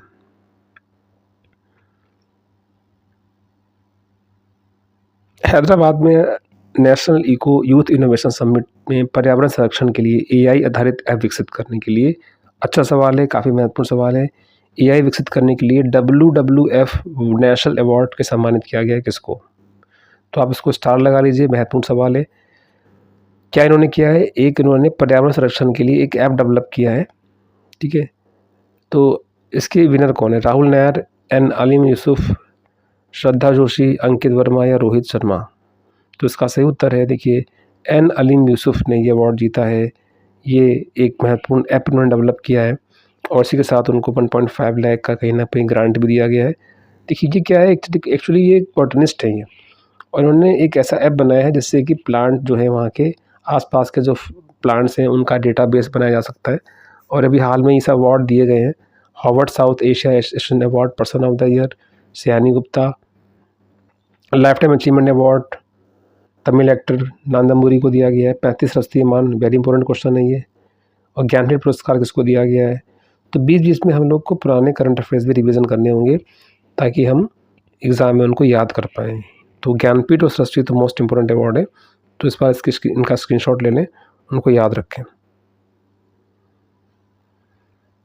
चलिए, विच companies become the unicorn 2026 after reaching the valuation of 1.5 billion. 2026 में यूनिकॉर्न बनने वाली कंपनी का नाम बताना है। पेटीएम, रेजर पे, क्रेडिट बी या फ़ोन पे। तो इसका सही उत्तर है डिजिटल लेंडर क्रेडिट बी, जो बन गई है 2080 मिलियन का इन्होंने क्लब में शामिल हो गई है 1.5 बिलियन वैल्यूएशन के साथ। तो आंसर हो जाएगा क्रेडिट बी कंपनी, ये बन गई है इंडिया की यूनिकॉर्न 2026 में। अगला क्वेश्चन है, किस कंपनी ने स्टेट बैंक ऑफ इंडिया के साथ मिलकर को क्रेडिट बॉन्ड लॉन्च किया है जिसमें पहले वर्ष में शून्य जॉइनिंग फीस होगी। इस तरह के सवाल आपको बैंकिंग सेक्टर एग्जाम में आपको मिलेंगे देखने को। स्टेट बैंक ऑफ इंडिया ने किसके साथ को बॉन्ड लॉन्च किया। बहुत सारे क्वेश्चंस यहाँ से बनते हैं और बड़ा कन्फ्यूज़न होता है। ऑप्शन आप यहाँ पे दिया हुआ है, अमेजन, पेटीएम, फ़ोनपे, गूगल पे या मोबीक्विक। तो मोबीक्विक या गूगल पे इसका आंसर होगा। इसका आंसर होगा option number C. Option number C यानी फ़ोनपे के साथ ये को ब्रांडेड क्रेडिट कार्ड लॉन्च किया है 0 जॉइनिंग फीस के साथ एसबीआई ने और फ़ोनपे ने। चलिए, अगला क्वेश्चन है, बीपीसीएल के नए अध्यक्ष सीएमडी के रूप में किसे नियुक्त किया गया है। संजय खन्ना, सुरेश कुमार, आरके सिंह, आलोक शर्मा या अमिताभ कांत। बीपीसीएल जो कि एक महारत्ना कंपनी है, इन सभी के चेयरमैन का नाम पूछे जाते हैं एग्जाम में। तो इसका सही उत्तर है option number 1, Sanjay Khanna appoint a new chairman of mandator of BPCL. BPCL के बारे में ध्यान रखना है, एक महारत्न कंपनी है। 1952 में इसकी स्थापना हुई, हेडक्वार्टर इसका मुंबई में है, सीएमडी इसके संजय खन्ना है। अगला सवाल है, किस भारतीय राजनयिक को 2027-30 की अवधि के लिए आर्थिक सामाजिक सांस्कृतिक आधार समिति यानी CESCR के लिए फिर से चुना गया है। रुचिका कंबोज, श्रद्धा जोशी, प्रीति शरण, सैयद अकबरुद्दीन या हर्षवर्धन श्रृंगला। तो इसका आंसर होगा ऑप्शन नंबर सी, प्रीति शरण को रीइलेक्ट किया गया है। ध्यान रखिएगा, प्रीति शरण को रिलेक्ट किया गया है यूएन कमेटी के अंदर, इकोसॉक के अंदर। इसका फुल फॉर्म आपको ध्यान रखना है, United Nations economic social council, जिनको 2027 से 30 तक के लिए रीअपॉइंट किया गया है। ऑप्शन सी यहाँ पर सही आंसर हो जाएगा, ऑप्शन सी। अगला सवाल यहाँ पर दिया है, देखिए अभी आपने देखा होगा गवर्नमेंट स्कीम्स बहुत ज़्यादा पूछता है एग्जाम में। तो अभी हाल में 11 वर्ष पूरे किए हैं गवर्नमेंट स्कीम के अंतर्गत 8 अप्रैल को। तो इसमें आपको ध्यान रखना है, पूछ क्या रहा है। गवर्नमेंट स्कीम का नाम है मुद्रा, प्रधानमंत्री मुद्रा योजना। तो पूछ ये रहा है कि इसमें अधिकतम लोन कितना मिल सकता है। अब देखिए क्वेश्चन को इनडायरेक्ट तरीके से पूछा जा रहा है, योजना का नाम, कितने साल पूरे किए और मैक्सिमम लोन कितना मिल सकता है। देखिए मैक्सिमम लोन बजट में इंक्रीज़ किया गया है प्रीवियस बजट के अंदर। तो इसकी शुरुआत होती है देखिए 50,000 रुपये से, 50,000 रुपये से लेकर, पहले इसकी लिमिट थी 10 लाख रुपये, अब इसको बढ़ाकर कर दिया गया है यहाँ पर 20 लाख रुपये। ये इनके लोन के देखिए नाम होते हैं। शिशु लोन सबसे कम अमाउंट का होता है 50,000 अमाउंट का शिशु लोन। किशोर लोन 50,000 से 5 लाख के लिए होता है। तरुण लोन 10 लाख रुपए तक का होता है और तरुण प्लस 20 लाख तक के लिए होता है। ये बहुत बार पूछा गया सवाल है कि प्रधानमंत्री मुद्रा योजना में कितने तरह के लोन होते हैं। ये स्कीम शुरू हुई थी 2015 में, काफ़ी महत्वपूर्ण स्कीम है, ध्यान रखिएगा, महत्वपूर्ण क्वेश्चन आ सकता है। जिन भी स्कीम्स ने अपने टारगेट अचीव किए हैं उनसे क्वेश्चन आने की पूरी संभावना होती है। खास बात क्या है कि यहाँ पर विदाउट कोलेटरल लोन दिया जाता है, छोटे अमाउंट का लोन मुद्रा योजना के तहत। चलिए आगे बढ़ते हैं नेक्स्ट क्वेश्चन की तरफ। ये भी अच्छा सवाल है, भारत ने अभी हाल में ही संयुक्त राष्ट्र जलवायु परिवर्तन के तहत किस कॉप सम्मेलन से मेजबानी के प्रस्ताव को वापस ले लिया है। इंडिया ने ये कॉप से वापस नाम ले लिया है, कॉप 28 से 29, 30, 33 या 31 से। तो इसका आंसर है option number D. Option number D यानी कॉप 33 से नाम वापस ले लिया है। आइए देखते हैं कॉप 30, जिसको हम क्लाइमेट चेंज सम्मेलन भी कहते हैं। बहुत ही महत्वपूर्ण सवाल है। देखिए 2026 के लिए ये कहाँ पर होगा, तुर्की में होगा, और 2027 के लिए कहाँ पर होगा, अदिस अबाबा इथोपिया में होगा। ये 2 इवेंट आपको ध्यान रखने हैं। इस साल ये इवेंट होगा तुर्की के अंदर। और इंडिया ने यहाँ पर देखिए 2033 में 28 में ये होने वाला था। इसका जो है प्राइम मिनिस्टर मोदी ने अनाउंस किया था। उसके बाद हाई लेवल समिट के अकॉर्डिंग इसको जब अनाउंस किया गया तो इंडिया ने इसका नाम वापस लिया है। वापस लेने का रीज़न ये होता है कि जब भी कोई मेज़बान देश जलवायु परिवर्तन की बात करता है तो सबसे पहले उसको रिस्ट्रिक्शन अपने ऊपर लगाने होते हैं। कुछ कंडीशन है, अपनी इकोनॉमिक ग्रोथ को भी कुछ ना कुछ वहाँ से कंप्रोमाइज़ करना पड़ता है, तो इसके चलते जो है इससे नाम वापस लिया गया है। तो ये हमें ध्यान रखना है। COP 33 के क्लाइमेट चेंज 2028 में इंडिया ने विड्रॉ किया है प्रपोजल 33वें COP सम्मेलन का, यानी जलवायु परिवर्तन का। COP का फुल फॉर्म होता है कॉन्फ्रेंस ऑफ पार्टीज, जिसको क्लाइमेट चेंज सम्मेलन के नाम से जाना जाता है। 26 में कहाँ होगा? तुर्की में होगा। आशा भोसले जी से क्वेश्चन हम लोग पहले पढ़ चुके हैं, ये दोबारा क्वेश्चन आ गए हैं, तो इसको हम स्किप करते जाएंगे क्योंकि ये क्वेश्चन हमने पहले से पढ़ रखे हैं। ठीक, उत्कर्ष वाला क्वेश्चन भी हम लोगों ने पढ़ा हुआ है, ये स्लाइड दोबारा आ गई है, तो ये क्वेश्चन हम लोग स्किप करेंगे क्योंकि ये सब क्वेश्चन हम लोगों ने अभी देखे हैं, इसी स्लाइड में देखे हैं। चलिए इंपॉर्टेंट डेज आ जाते हैं। देखिए इंपॉर्टेंट डेज तो बहुत सारे होते हैं। अप्रैल मंथ के कुछ इंपॉर्टेंट डेज देख लेते हैं एक बार। देखिए इंपॉर्टेंट डेज में सबसे ज़्यादा पूछा गया सवाल अप्रैल मंथ की अगर बात की जाए तो वर्ल्ड हेल्थ डे बहुत इंपॉर्टेंट है, 7 अप्रैल। हेम्योपैथी डे इंपॉर्टेंट है, 10 अप्रैल। अम्बेडकर जयंती हम लोग सब लोग जानते ही हैं। वर्ल्ड आर्ट डे इंपॉर्टेंट है। हेरिटेज डे वेरी इंपॉर्टेंट है, 18 अप्रैल। अर्थ डे वेरी इंपॉर्टेंट, 22 अप्रैल। बुक दिवस से क्वेश्चन एक आधा पूछा गया है। मलेरिया डे पूछा गया सवाल है। और IP डे 26 अप्रैल। और सेफ्टी हेल्थ एंड वर्क और डांस डे, ये कुल मिलाकर आपके अप्रैल के महत्वपूर्ण दिवस हैं। इनमें सबसे मोस्ट इम्पोर्टेंट डे है आपका वर्ल्ड हेल्थ डे, 7 अप्रैल। तो ये आपको डे एक बार रिवाइज कर लेने। चलिए आज की वीडियो में हम लोग जो चीज़ें पढ़े हैं, क्वेश्चन डिस्कस किए हैं, उनको आप रिवाइज करते रहिए। और जो भी आपने यहाँ पर सीखा है या कहीं से रिवाइज आप करते हैं तो करते रहिए, ताकि इस बार सिलेक्शन श्योर हो सके। इस वीडियो में जो भी आपने सीखा, अगर वीडियो आपको अच्छा लगा है तो वीडियो को आप लाइक सब्सक्राइब जरूर करिए, क्योंकि ऐसा करने से नेक्स्ट वीडियो बनाने का कहीं ना कहीं मोटिवेशन मिलता है कि लोग इस वीडियो को देख रहे हैं और उसको पसंद कर रहे हैं। नेक्स्ट सेशन में हम लोग क्या करेंगे, नेक्स्ट सेशन में छोटे वीडियोस रखने का प्रयास करेंगे, क्योंकि अप्रैल मंथ की महत्वपूर्ण न्यूज़ यहाँ पर दी गई, तो कोशिश की गई कि महत्वपूर्ण ही खबरें इसमें दी जाएँ। तो एक एक हफ्ते के इम्पोर्टेंट न्यूज़ के MCQs हम लोग डिस्कस करेंगे आने वाले सेशन में। तो जो भी ऐसे स्टूडेंट हैं जो पहली बार इस प्लेटफॉर्म पे जुड़ रहे हैं, तो वो ज़रूर अपने कमेंट सेक्शन में कमेंट करके बताएं कि किस तरह के टॉपिक्स को और ज़्यादा प्रमुखता से हम लोग डिस्कस करें। जैसे गवर्नमेंट स्कीम हो गई या फिर फाइनेंशियल टर्म्स हो गए। तो आने वाले सेशन में हम लोग वीकली करंट अफेयर्स को ज़्यादा प्रमुखता देंगे। तो आज के लिए इतना ही। आगे आगामी एग्ज़ाम की तैयारी में आप लगे रहें और सभी सब्जेक्ट पे ध्यान देते हुए अपनी प्रैक्टिस को जारी रखें, ताकि इस साल जो गवर्नमेंट जॉब का सपना है, जो ड्रीम है, इसको हम पूरा कर सकें। आज के लिए इतना ही। जिन भी लोगों ने आज यहाँ तक वीडियो देखा है पूरा, उन सभी को धन्यवाद। मिलते हैं नेक्स्ट सेशन में। थैंक यू, धन्यवाद।